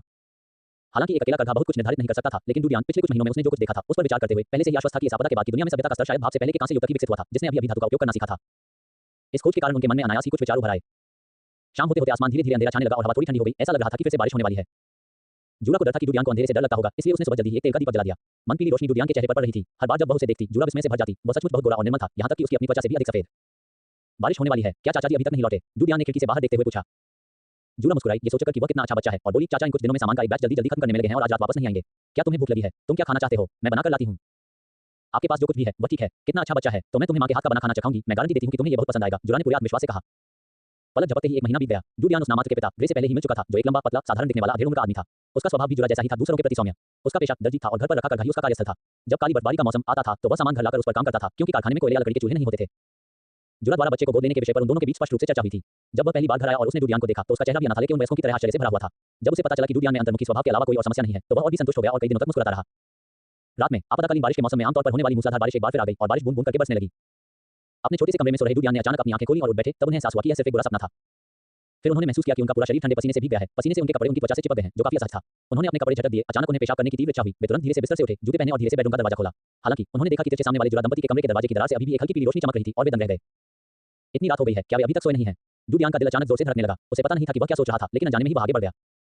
इस दुनिया की भवन निर्माण सामग्री में ध्वनि अवरोधन का ध्यान नहीं रखा गया था। कम से कम जुरा के घर में तो नहीं। कमरे से हल्की आवाजें आ रही थी। क्या तुम सचमुच ऐसा करने जा रहे हो? जुरा की आवाज में थोड़ी हिचकिचाहट थी। मुझे पता है कि आपको ये बच्चा बहुत पसंद है और मुझे भी। सच कहूं तो मैं भी इसे बर्दाश्त नहीं कर सकती, लेकिन यह एक दुर्लभ अवसर है। अगर आईबी परिवार की युवती उसे पसंद करने लगे तो हम कमर्शियल डिस्ट्रिक्ट में जा सकते हैं। वहां हमें बेहतर काम मिलेगा। अगर आपको अकेलापन महसूस हो तो हम एक और बच्चा गोद ले सकते हैं। वैसे भी हम इसका खर्च उठा सकते हैं। ये पैसों का सवाल नहीं है। मुझे चिंता है कि अगर डूडियान की शादी आईबी परिवार में हो जाती है तो ये बच्ची बात करना पसंद नहीं करेगी और उसे तंग किया जाएगा। वे बिल्कुल अलग-अलग दुनिया के लोग हैं। जब मैं डॉक्टर के पास गई थी तो मैंने उन बच्चों को देखा जिनकी शादी बड़े परिवारों में हुई थी। वे नौकरों की तरह रहते थे और कुछ तो नौकरों से भी बदतर थे। कुछ देर तक कमरे में सन्नाटा छाया रहा, फिर रे की आवाज सुनाई दी। जूरा, तुम्हें इस बारे में इस तरह सोचना चाहिए। वो मूल रूप से जुगी बस्ती का अनाथ था। अगर हम न होते और उसे दूसरे दास परिवारों ने गोद न लिया होता तो उसका जीवन एक नौकर से भी बदतर होता। इसके अलावा आईबी परिवार में नौकर का जीवन जीने का मौका मिलने पर कौन जाने कितने लोग उसे ईर्ष्या करते। लेकिन ठीक है, इस मामले का फैसला हो गया है, लेकिन ये सफल होगा या नहीं, यह एक अलग बात है। कमरा एकदम शांत हो गया। दरवाजे पर खड़ा छोटा सा व्यक्ति भी चुप हो गया। उसके छोटे हाथ मुट्ठी की तरह कसकर बंद थे, फिर धीरे-धीरे खुल गए। वह मुड़ा, मानो अपने शरीर को घसीट रहा हो, और अपने कमरे में लौट गया, मानो वह पेशाब करने की अपनी पिछली इच्छा को भी भूल गया हो। बिस्तर पर बैठे खिड़की के बाहर बारिश की हल्की-हल्की आवाज सुनते हुए डूडियान को अचानक अपने दिल में दर्द महसूस हुआ। हालांकि उसने हमेशा जुरा दंपति को नामात्र के माता-पिता की तरह माना था, लेकिन पिछले 1 महीने में जुरा दंपति की देखभाल ने उसे गहराई से प्रभावित किया था और उसके दिल में एक गर्माहट भर दी थी। हालांकि उसे उम्मीद नहीं थी कि ये दुनिया एक बार फिर एक मजाक की तरह उसके दिल में बसी उस कोमल सुंदरता को चकनाचूर कर देगी। आधी रात के सन्नाटे में उसे अचानक बहुत अकेलापन महसूस हुआ। अचानक उसका दिल अपने ज्ञानी, सख्त लेकिन कोमल स्वभाव वाले पिता और माता के साथ-साथ अपनी बहन के लिए तरसने लगा, जिसे हमेशा उसके कान खींचना पसंद था। आखिर उस अक्षम व्यक्ति को ही क्यों पीछे छोड़ दिया गया? उसने अपनी मुट्ठियां भींच लीं, लेकिन दिल में उसे बहुत लाचारी महसूस हुई। उसे पता ही नहीं चला कि कितना समय बीत गया। तभी उसके मन में एक विचार आया, चूंकि वह अपने माता-पिता और बहन को फिर कभी नहीं देख पाएगा, तो इस अजीब दुनिया को उसी रूप में लौटने दो जिससे वह कभी परिचित था। किसी को नहीं पता था कि उस बरसात की रात में इतिहास के पहिए धीरे-धीरे घूमने लगे और अंधेरे में साधारण सी दिखने वाली छोटी सी आकृति के सीने के भीतर आगे बढ़ने लगे। एक नया सप्ताह शुरू हो गया है। नई किताब रैंकिंग में तेजी से ऊपर चढ़ रही है। उसे अनुशंसा वोटों के समर्थन की आवश्यकता है। अध्याय 5, विभिन्न दुनियाएं। अगले दिन सुबह भोजन की मेज पर रे मेज के सिर पर बैठा था। उसके हाथ में रेजिडेंशियल डिस्ट्रिक्ट अखबार की एक प्रति थी जो आज सुबह डाक से भेजी गई थी, जिसमें रेजिडेंशियल डिस्ट्रिक्ट के विभिन्न हिस्सों से समाचार और कारखानों के लिए कुछ भर्ती संबंधी जानकारी थी। जूरा रसोई में नाश्ता बनाने में व्यस्त थी। तैयार नाश्ता खाने की मेज पर ला रही थी। सब कुछ हमेशा की तरह ही था। डूडियान की जैविक घड़ी समय पर चल पड़ी। उठने के बाद उसने अपना बिस्तर समेटा, कुएं के साफ पानी से चेहरा धोया और भोजन कक्ष में पहुंच गया। उसने जुरा दंपति को सुप्रभात कहा, फिर अपने पंजों पर खड़े होकर अपनी कुर्सी पर बैठ गया और अपने लिए तैयार किया गया नाश्ता खाने लगा। इस समय जुरा ने भी अपना काम समाप्त कर लिया था। वह अपना हिस्सा लेकर आई, डूडियान के सामने बैठ गई और मुस्कुराते हुए पूछा, कैसा है? आज स्वाद अच्छा है क्या? एक निवाला लेने के बाद डूडियान ने कहा, ये थोड़ा तीखा है। मुझे तीखा खाना पसंद है। यह अच्छी बात है, जुरा मुस्कुराई। इस समय रे ने अखबार नीचे रख दिया, मेज पर झुककर खाना खा रहे डूडियान की ओर देखा और कहा, दीन, तुम्हारी चाची और मैंने तुम्हारे लिए एक रिश्ता चुन लिया है। आज ही तैयार हो जाओ, अच्छे कपड़े पहनो और बाद में हमारे साथ लोगों से मिलने चलो। डूडियान के अनुरोध के कारण रे और जुरा स्थायी रूप से खुद को अंकल और आंटी कह रहे थे। डूडियान ने मन ही मन सोचा, यह आ गया। पिछली रात के तनाव के बाद अब वह अंदर से शांत था। उसने हैरानी जताते हुए ऊपर देखा और पूछा, शादी का रिश्ता? शादी का रिश्ता क्या होता है? जुरा ने उसकी ओर देखा और रे से धीरे से कहा, देखो, मैंने तुमसे कहा था ना कि दीन अभी जवान है। कुछ सालों में शादी के बारे में बात करने में देर नहीं होगी। विवाह की कानूनी उम्र 13 साल है। रे ने थोड़ी ठंडी निगाहों से उसकी ओर देखते हुए कहा, हम बस सगाई करने जा रहे हैं। कुछ साल पहले सगाई करने में कोई बुराई नहीं है। अपने पति के मन बना लेने पर जुरा ने मन ही मना भरी और कुछ नहीं कहा। ग्रे ने डूडियान से कहा, हम तुम्हें बाद में एक खूबसूरत बड़ी बहन से मिलवाने ले जाएंगे। तुम्हें इस अवसर का लाभ उठाना होगा और अपनी सारी क्षमताओं का उपयोग करके उनका दिल जीतना होगा। अगर तुम ऐसा कर पाओगी तो तुम्हें हर दिन ढेर सारा स्वादिष्ट खाना खाने को मिलेगा, बहुत अच्छे कपड़े पहनने को मिलेंगे और फिर कभी भूख नहीं लगेगी। समझी? सच में, मैं जरूर करूंगा। डूडियान अंदर से शांत था, लेकिन उसके चेहरे पर हैरानी के भाव थे। आखिरकार जीवन एक नाटक की तरह है और सब कुछ अभिनय पर निर्भर करता है। तभी ग्रे के चेहरे पर मुस्कान आई। कितना अच्छा लड़का है, डीन एक अच्छा बच्चा है। आओ पहले अपना खाना खा लो। जल्द ही उन तीनों ने अपना भोजन समाप्त कर लिया। डूडियान कोशिश करने के लिए उत्सुक दिख रही थी। उसके इस सकारात्मक रवैये से ग्रे को राहत मिली। बाकी सब इस बात पर निर्भर करेगा कि वह युवती डीन को पसंद करती है या नहीं। चलो जल्दी मत करो, पहले अपने नए कपड़े पहन लो। जुरा ने अलमारी से एक नया काला सूट, एक चमकीली लाल टाई और चमकदार जूते निकाले और डूडियान को उन्हें पहनने के लिए कहा। जब वह सलीके से कपड़े पहनकर बाहर आया तो जुरा और ग्रे की आंखें चमक उठी। इस छोटे से सज्जन की पोशाक डूडियान पर पूरी तरह जच रही थी। उसकी बर्फ जैसी सफेद त्वचा बेहद खूबसूरत लग रही थी और उसकी गहरी नम आंखें तारों जैसी थी। कितना सुंदर, जुरा ने सच्चे मन से कहा। ग्रे बेहद खुश हुआ और हंसते हुए बोला, बहुत बढ़िया, चलो चलें। हम डूडियान ने भी बहुत उत्साहित होने का अभिनय किया। जुरा सबसे आखिर में निकली। उसने दरवाजा बंद किया, लॉन की बाड़ के सामने सड़क के किनारे चली गई और डूडियान का हाथ पकड़े हुए ग्रे से बोली, अभी तो बहुत सुबह है, यहाँ कोई घोड़ागाड़ी तो नहीं आनी चाहिए, है ना? ग्रे ने हल्की सी मुस्कान के साथ कहा, मैंने पहले ही इसका इंतजाम कर लिया है। आईबी परिवार ने कहा है कि वे हमें लेने के लिए किसी को भेजेंगे। जैसे ही वह बोल रहा था, अचानक घोड़ों के खुरों की खड़खड़ाहट सुनाई दी। खट खट खट खट खट खट। डूडियान ने तुरंत देखा कि सड़क के कोने से सोने के पहियों वाली एक भव्य गाड़ी सर पर दौड़ती हुई आ रही है। गाड़ी की छत पर एक चांदी सफेद झंडा लगा हुआ था जिस पर एक सफेद फूल उकेरा हुआ था। काले रंग की टोपी और काले रंग का सूट पहने कोचवान ने डूडियान और बाकी लोगों के सामने गाड़ी रोक दी। वह नीचे कूदा, सीधा खड़ा हुआ और मुस्कुराते हुए बोला, आप दोनों ही ग्रे और जुरा होंगे। युवती आपका इंतजार कर रही है, कृपया गाड़ी में बैठ जाइए। वह एक तरफ मुड़ा और हाथ से अपनी छाती ढककर अभिवादन किया। उसके व्यवहार में शाही शिष्टाचार झलक रहा था। ग्रे का दिल जोर से धड़कने लगा। उसने कुछ खुश होकर कहा, हम इस युवती को इंतजार करने के लिए कैसे परेशान कर सकते हैं? ये सचमुच असभ्यता है। अंदर आ जाओ, अंदर आ जाओ। बोलते ही उसने जल्दी से डूडियान को गाड़ी में बिठा दिया। इसी क्षण कोचवान ने भी डूडियान को देख लिया। उसकी आंखों में आश्चर्य की एक झलक दिखी, लेकिन वह तुरंत ही विनम्र मुस्कान में लौट आया। खड़खड़ाहट खड़खड़ाहट खड़खड़ाहट। सबके बैठ जाने के बाद कोचवान ने लगाम झटक दी और गाड़ी तेजी से आगे बढ़ गई। डूडियान ने अपना सिर घुमाया और चुपचाप गाड़ी के बाहर से तेजी से गुजरती इमारतों, सड़क किनारे एक के बाद एक बचते हुए पैदल यात्रियों और गाड़ी की ओर टकरी लगाए आश्चर्यचकित और विस्मय से भरी निगाहों के जोड़ों को देखता रहा। इस समय ग्रे और जुरा ने कुछ नहीं कहा और न ही उन्होंने डूडियान को कोई और निर्देश दिए, क्योंकि उन्हें डर था कि यह बात कोचमैन के कानों तक पहुंच जाएगी और आईबी परिवार तक पहुंच जाएगी। गाड़ी तेजी से आगे बढ़ी और जल्द ही दक्षिण दिशा की विशाल दीवार के नीचे से गुजर गई। शहर के द्वार पर तैनात युवा पहरेदारों ने गाड़ी के ऊपर लगा सफेद फूलों का झंडा देखा। सभी एक तरफ हट गए और सलामी देने के लिए अपनी मुठ्ठियां सीने से लगा ली। गाड़ी के गुजर जाने के बाद वे अपना काम फिर से शुरू करने लगे और व्यावसायिक क्षेत्र में प्रवेश करने वालों की पहचान की जांच करने लगे। क्या ये वाणिज्यिक क्षेत्र है? डूडियान ने गाड़ी के बाहर साफ सुथरी सड़कों और सड़क पर साफ सुथरे और शानदार कपड़े पहने पैदल यात्रियों को देखा। उसे तुरंत रिहायशी इलाके से अंदर महसूस हुआ। झुग्गी झोपड़ी वाले इलाके से तुलना करें तो ये स्वर्ग और नरक का अंतर था। यह कोई अतिशयोक्ति नहीं थी। कुछ ही देर में गाड़ी सड़क के अंत में स्थित एक बेहद खूबसूरत और भव्य इमारत के सामने रुक गई। डूडियान ने इमारत पर टंगा एक कार्डबोर्ड का पियानो का चिन्ह देखा, जिस पर बहुत ही सजीव चित्रकारी की गई थी। वह आश्चर्यचकित रह गया। उसे उम्मीद नहीं थी कि इस गरीब और अधूरी दुनिया में अभी भी पियानो संरक्षित होंगे। गाड़ी मुख्य द्वार पर रुकी। तभी काले सूट पहने एक युवक तेजी से आगे बढ़ा। गाड़ी से उतर चुके ग्रे और जुरा को देखकर वह मुस्कुराया और बोला, युवती काफी देर से इंतजार कर रही हैं, कृपया मेरे साथ आइए। वह मुड़ा और आगे आगे चलने लगा। ग्रे ने इस भव्य और खूबसूरत इमारत को देखा जो रिहायशी इलाके में दिखना नामुमकिन था। उसे थोड़ी घबराहट महसूस हुई। उसने अपनी कमर सीधी की, डूडियान का हाथ पकड़ा और आगे चलने लगा। हॉल में प्रवेश करते ही अगेट रत्नों की तरह चमकते तेल के दीपों की रोशनी ग्रे और उनकी पत्नी के चेहरों पर पड़ रही थी। जुरा की हालत कुछ बेहतर थी। उन्हें कुछ बार चिकित्सा उपचार के लिए व्यावसायिक जिले में आमंत्रित किया गया था, इसलिए वह थोड़ी शांत लग रही थी। हालांकि ग्रे पहली बार ऐसी स्थिति में था। जिस हाथ को वह पकड़े हुए था उसके माध्यम से डूडियान उस व्यक्ति के पूरे शरीर में तनाव के कारण हल्की सी कंपन महसूस कर सकता था और वह मन ही मन अपना सिर हिलाने से खुद को रोक नहीं सका। गुनगुनाता संगीत बहते पानी की तरह बह रहा था। डूडियान ने देखा कि हॉल बहुत विशाल था। वहां काफी लोग बैठे नाश्ता कर रहे थे, संगीत सुन रहे थे और धीमी आवाज में बातें कर रहे थे। वे सभी बेहद शानदार कपड़े पहने हुए थे जो रिहायशी इलाके में इस्तेमाल होने वाले महीन धागे और सूती कपड़े से भी कहीं बेहतर थे। कुछ रेशम के थे, कुछ ऊन के और रंग बेहद चमकीले थे जो रिहायशी इलाके के आमतौर पर प्राथमिक रंगों वाले महीन धागे के कपड़ों से बिल्कुल अलग दिख रहे थे। काले सूट पहने उस युवक ने विनम्रता से इशारा किया और अंदर एक अलग सीट की ओर चल दिया। डूडियान ने उधर देखा तो वहां दो आकृतियां बैठी हुई थी। उनमें से एक अधेड़ उम्र की खूबसूरत महिला थी जिसकी उम्र लगभग 30 वर्ष थी। उसने बेहद सुंदर ढंग से सिला हुआ वस्त्र पहना हुआ था। उसका चेहरा भी प्यारा था और वह बहुत सौम्य लग रही थी। उसके बगल में 11 या 12 साल की एक छोटी लड़की बैठी थी जिसकी त्वचा गोरी थी, सिर पर सुंदर भूरे बाल थे और चेहरा तरबूज के बीज जैसा था। हालांकि वह अभी परिपक्व नहीं हुई थी, लेकिन वह निश्चित रूप से सुंदरता की राह पर थी। उस छोटी बच्ची ने भी ग्रे परिवार को अपनी ओर आते हुए देखा। उसकी निगाहें दोनों वयस्कों पर घूमी और अंत में डूडियान पर टिक गईं। उसकी आंखों में आश्चर्य की एक झलक दिखाई दी। इसी क्षण अधेड़ उम्र की खूबसूरत महिला खड़ी हुई और मुस्कुराते हुए जुरा से बोली, डॉक्टर जुरा, पिछली बार मेरे पति की बीमारी के लिए आपका धन्यवाद। आज उन्हें कुछ सरकारी काम है इसलिए वे नहीं आ सके। आशा है आप हमें क्षमा कर देंगे। ग्रे ने बार बार कहा, बिल्कुल नहीं, बिल्कुल नहीं। श्री आईबी आधिकारिक कामकाज में व्यस्त हैं। ये हम ही थे जिन्होंने जल्दबाजी की। अधेड़ उम्र की खूबसूरत महिला मुस्कुराई और बोली, कृपया पहले बैठ जाइए। जी हाँ, जी हाँ। ग्रे ने तुरंत एक कुर्सी खींची और बैठ गया। शायद घबराहट के मारे कुर्सी का एक पैर जमीन से टकराया और आवाज हुई। पास की मेजों पर धीमी आवाज में बातें कर रहे कई लोगों ने तुरंत उसकी ओर देखा। जब उन्होंने उस अधेड़ उम्र की खूबसूरत महिला के सिर पर बंधी टोपी पर लगा सफेद पदक देखा तो उनके चेहरे के भाव बदल गए और उन्होंने अपनी निगाहें हटा लीं। ग्रे और जुरा के बैठने के बाद उस अधेड़ उम्र की खूबसूरत महिला की निगाह डूडियान पर पड़ी जो कुर्सी पर पंजों के बल बैठी थी। उसकी आंखों में भी हैरानी की झलक दिखी, लेकिन फिर उसे राहत महसूस हुई और उसने ग्रे की ओर मुस्कुराते हुए कहा, ये वही बच्चा है जिसे तुमने गोद लिया है ना? कितना सुंदर है। डूडियान की प्रशंसा सुनकर ग्रे अत्यंत प्रसन्न हुआ और उसने जल्दी से कहा, बिल्कुल नहीं, बिल्कुल नहीं। आपकी युवती के विपरीत जो इतनी कम उम्र में इतनी सुंदर है और पहली नजर में बहुत बुद्धिमान लगती है, उसे आपकी सारी सुंदरता विरासत में मिली है। अधेड़ उम्र की खूबसूरत महिला ने हल्की सी मुस्कान बिखेरी और अचानक बोली, शादी के प्रस्ताव के बारे में। ग्रे का शरीर तनावग्रस्त हो गया और जुरा के चेहरे पर भी थोड़ी घबराहट झलकने लगी। अगर अन्या को कोई आपत्ति नहीं है तो चलिए इसे इस तरह सुलझा लेते हैं। अधेड़ उम्र की खूबसूरत महिला अप्रत्याशित रूप से सीधी सादी थी। ग्रे और जुरा ने एक दूसरे की ओर देखा। दोनों ने एक दूसरे की आंखों में हैरानी देखी। माँ, ठीक उसी क्षण छोटी बच्ची अचानक बोली, मैं उसके साथ सैर पर जाना चाहती हूँ। बोलते समय उसकी निगाहें डूडियान की ओर थीं। मध्य आयु वर्ग की खूबसूरत महिला को मानो बहुत पहले से ही इन शब्दों की उम्मीद थी। ग्रे और जुरा को देखते हुए भी उसकी मुस्कान में कोई बदलाव नहीं आया। ग्रे को एहसास हुआ और उसने बार बार कहा, ऐसा ही होना चाहिए, ऐसा ही होना चाहिए। डीन, तुम मिस अन्या के साथ टहलने चलो। मिस अन्या का अच्छे से ख्याल रखना। बोलते हुए उसने डूडियान के कंधे पर थपथपाकर उसे प्रोत्साहित किया। इस समय तक अन्या अपनी सीट से उठकर पहले ही बाहर की ओर चलने लगी थी। उसने डूडियान की ओर देखा भी नहीं और नहीं उसका इंतजार करने के लिए रुकी। डूडियान ने ग्रे और जुरा की आंखों में उत्साह और उम्मीद देखी, लेकिन उसका मन बिल्कुल शांत था। सामने बैठी खूबसूरत अधेड़ उम्र की महिला को प्रणाम करने के बाद वह मुड़ा और अन्या के पीछे पीछे हॉल से बाहर निकल गया। ये बच्चा काफी समझदार है। डूडियान की पीठ को देखते हुए अधेड़ उम्र की खूबसूरत महिला ने मुस्कुराते हुए कहा, बुरा नहीं, बुरा नहीं। ग्रे ने जल्दी से विनम्रतापूर्वक कहा। बाहर सड़क पर पहुंचकर अन्या ने काले सूट पहने उस युवक को देखा जो उनके पीछे पीछे आ रहा था और हाथ हिलाकर कहा, पीछे आने की कोई जरूरत नहीं है, मैं बस आसपास ही घूमने जा रही हूँ। जी हाँ महोदया। काले सूट पहने युवक ने अपनी छाती ढक ली और सहमति जताई। उसके जाने के बाद अन्या आगे आगे चलती रही, पीछे मुड़कर नहीं देखा और डूडियान से बात भी नहीं की, मानो वह अकेली ही टहल रही हो। डूडियान ने अकेलेपन को सहन करना बहुत पहले ही सीख लिया था। वह चुपचाप उसके पीछे चलता रहा और सड़क के दोनों ओर की इमारतों का अवलोकन करता रहा। इन स्थानीय रीति रिवाजों और प्रथाओं से वह इस दुनिया के सामान्य जीवन स्तर और तकनीकी स्तर का अनुमान लगा सकता था। कुछ दूर चलने के बाद अन्या अचानक रुक गई। डूडियान आसपास के नजारों में इतना मग्न था कि वह लगभग उससे टकरा ही गया। उसे उसके कपड़ों से आती हल्की फूलों की खुशबू ही महसूस हुई और उसने जल्दी से पीछे हटकर दूरी बनाए रखी। इसी क्षण अन्या मुड़ी। उम्र के प्रभाव से उसकी लंबाई डूडियान से लगभग आधे सिर से थोड़ी अधिक थी। उसके सुंदर बर्फ जैसे सफेद तरबूज के दाने के आकार के चेहरे पर कोई भाव नहीं था और वह चुपचाप डूडियान को देखती रही। इस ठंडेपन की अनुभूति ने डूडियान को अपने मन में एक स्पष्ट संभावना का आभास कराया। उसने चुपचाप उसकी ओर देखा। डूडियान के शांत और संयमित रूप को देखकर अन्या की आंखों में आश्चर्य की एक झलक दिखाई दी, लेकिन वह तुरंत अपने ठंडे भाव में लौट आई और बोली, क्या आपने वायलेट ओपेरा के बारे में सुना है? डूडियान एक पल के लिए स्तब्ध रह गया। उसे उम्मीद नहीं थी कि वह अचानक के बेतुका वाक्य बोल देगी। वह अवचेतन रूप से नहीं कहना चाहता था, लेकिन अन्या ने उसे बोलने का मौका ही नहीं दिया और आगे बोली, क्या आपने श्री फाइट के संगीत के बारे में सुना है? नहीं, डूडियान बस इतना कहना चाहती थी। क्या तुम्हें सामाजिक नृत्य करना आता है? अन्या का लहजा ठंडा था और उसे जवाब देने का मौका दिए बिना ही उसने अपनी बात जारी रखी। ये सुनकर डूडियान समझ गया, यह कोई शिष्टाचारपूर्ण पूछताछ नहीं थी, बल्कि एक पूछताछ थी और वह भी घोर तिरस्कार से भरी पूछताछ। उसने चुपचाप उस लड़की को देखा। क्या आपको घुड़सवारी आती है? क्या आपको तलवारबाजी आती है? क्या आपके कोई आदर्श और लक्ष्य हैं? अन्या ने एक ही सांस में 6 सवाल पूछे, फिर शांत भाव से डूडियान की ओर देखा और कहा, अगर तुम समझदार बच्ची हो तो तुम्हें पहले ही समझ जाना चाहिए कि तुम और मैं की दुनिया के लोग नहीं हैं। डूडियान चुपचाप उसके सुंदर चेहरे को देखता रहा। उसे उम्मीद नहीं थी कि उसे मात्र 3-4 साल बड़ी बच्ची के मुंह से इतने तीखे बल्कि घृणित शब्द निकलेंगे जो उसने स्वाभाविक रूप से कहे थे। सिफारिश के लिए मिले वोटों की संख्या लगभग 400 तक पहुंच चुकी है। क्या आज 500 का आंकड़ा पार करने की कोई उम्मीद है? अध्याय 6 आदर्श। हमारे बीच कोई आपसी समझ नहीं है। अन्या की ठंडी निगाहें डूडियान के चेहरे पर पड़ी और उसने आगे कहा, अगर तुम्हारी मां ने मेरे पिता की बीमारी ठीक न की होती तो हमारा कभी कोई संपर्क न होता। लेकिन यह मत सोचो कि यह छोटा सा एहसान हमारे परिवार में जगह बनाने के लिए काफी है। मैं अन्या कभी भी किसी नाकाबिल पति को चुनकर अपनी इज्जत नहीं गंवाऊंगी। भले ही आप शिष्टाचार और सभ्यता का दिखावा करने की कितनी भी कोशिश करें, एक कुलीन सज्जन होने का ढोंग करें, असली कुलीनों के सामने आपकी गहरी जड़ें जमा चुकी बुरी आदतें एक नजर में ही दिख जाती हैं। आम लोग तो आम ही होते हैं। बचपन से परवरिश न मिलने पर, आपके खून में कुलीनता का खून न होने पर, चाहे आप बाद में कितना भी सीख लें, आप अपने अंदर की गरीबी और बदतमीजी को छिपा नहीं सकते। अन्या ने डूडियान को ठंडी निगाहों से देखते हुए कहा, भले ही तुम गंदे और बदबूदार रिहायशी इलाके के मजदूरों की तरह साफ सुथरे नहीं दिखते, लेकिन कोई बात नहीं, वे तो यहाँ हर जगह हैं। पता नहीं कहाँ से इतनी मेहनत करके तुम्हें ढूंढ लाए, ये सोचकर कि मैं तुम्हें पसंद कर लूंगी और हमारी आईवी फैमिली में शादी कर लूंगी ताकि वे फिर कमर्शियल डिस्ट्रिक्ट में रह सकें। ये तो सरासर मजाक है। मेरे पिता ने उसे जो कृपा दी वह शिष्टाचारवश थी, लेकिन वे अपनी औकात नहीं जानते। आम लोगों और रईसों में यही अंतर है, वे स्थिति की गंभीरता को नहीं समझते। डूडियान चुपचाप उसे देखती रही और उसके बोलने की समाप्ति का इंतजार करती रही। अन्या ने एक ही सांस में इतना कुछ कह दिया और डूडियान के चेहरे पर परिवर्तित शांत भाव देखकर वह भौहें चढ़ाए बिना नहीं रह सकी। लेकिन जल्दी उसने अपना चेहरा फिर से शांत किया और कहा, हो सकता है कि तुम मेरी बात न समझ पाओ, लेकिन कोई बात नहीं। तुम्हें बस इतना जानना है कि तुम मेरे लायक नहीं हो और मैं तुम्हें अपना पति नहीं बनने दूंगी। अगर तुम हमारे आईवी परिवार में शादी करना चाहती हो तो तुम और तुम्हारे दत्तक माता-पिता बेहतर होगा कि यह विचार छोड़ दो, वरना मैं तुम्हारे लिए आवासीय जिले में रहना नामुमकिन कर दूंगी। डूडियान ने चुपचाप उसकी ओर देखा और कहा, क्या तुम्हारा काम खत्म हो गया? अन्या ने ताना मारते हुए कहा, मेरा काम हो गया, जो चाहो कह लो। डूडियान मुस्कुराई, उसकी आंखों में सीधे देखा और धीरे से बोली, सबसे पहले तो मुझे धन्यवाद कहना है।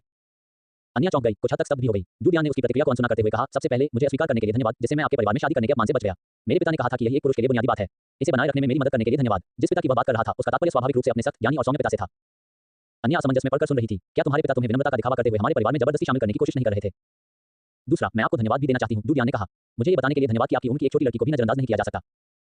अन्या ने भौहें चढ़ा ली। वह बचपन से ही बहुत समझदार थी। 8-9 साल की उम्र में ही वह अपने भविष्य की योजना बना रही थी। अपने आसपास के उन बच्चों से बिल्कुल अलग जो रोज खेलने के बारे में ही सोचते थे। उसे उम्मीद नहीं थी कि उसे कुछ साल छोटी यह बच्ची, जो मानो अपने हम साथियों से बात कर रही हो, इस तरह का रूढ़िवादी लहजा अपनाएगी। जब वह कुछ बोलने ही वाली थी, तब तक डूडियान मुड़कर जाने के लिए तैयार हो चुका था। जाने से पहले उसने कुछ सोचा, रुका और पीछे मुड़े बिना मानो स्वयं से बात करते हुए बोला, शायद मुझे घुड़सवारी और तलवारबाजी का ज्ञान नहीं है, नहीं मैं आपकी उच्च साधना और शिष्टाचार सीख सकता हूँ, लेकिन मेरे अपने आदर्श हैं और मेरे अपने लक्ष्य हैं। उसकी आवाज समाप्त होते ही वह बिना किसी हिचकिचाहट के अपने मूल मार्ग पर चल पड़ा। जब तक वह उसकी नजरों से ओझल नहीं हो गया, तब तक अन्या ने कोई प्रतिक्रिया नहीं दी। उसे उम्मीद नहीं थी कि यह छोटा सा आम आदमी उसका इंतजार नहीं करेगा और पहले ही जाने की हिम्मत करेगा। उसके दिल में क्रोध का ज्वार उमड़ आया। बचपन से ही उसने जिस अच्छे साधना का अभ्यास किया था, उसके कारण उसे शायद ही कभी गुस्सा आता था, लेकिन इस समय उसके अंदर क्रोध का एक भयंकर गोला जल रहा था। क्रोध से ज्यादा ये निराशा जैसा था। उसने दांत पीसते हुए पैर पटका और एक शालीन महिला की तरह उसका पीछा करते हुए पूरी तेजी से उसके पास पहुंच गई।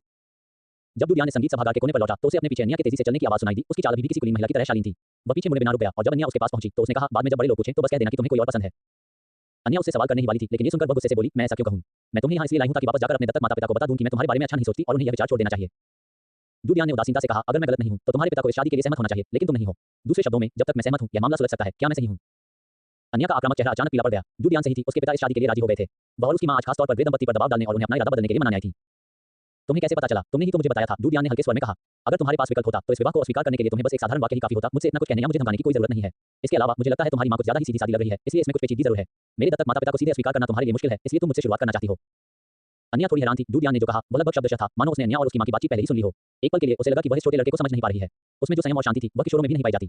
फिर भी उसे अपने फैसले पर कोई पछतावा नहीं था। कुछ पल चुप रहने के बाद उसने कहा, अगर मैं कुछ बोलूंगी तो मुझे डर है कि तुम्हारे दत्तक माता-पिता मेरे पिता के पास चले जाएंगे। डूडियान ने सिर हिलाते हुए कहा, वे ऐसा नहीं करेंगे। जब तक आप इनकार करते रहेंगे यह मामला यहीं खत्म हो जाएगा। असल में मामला बहुत सीधा था, आपने इसे जरूरत से ज्यादा जटिल बना दिया।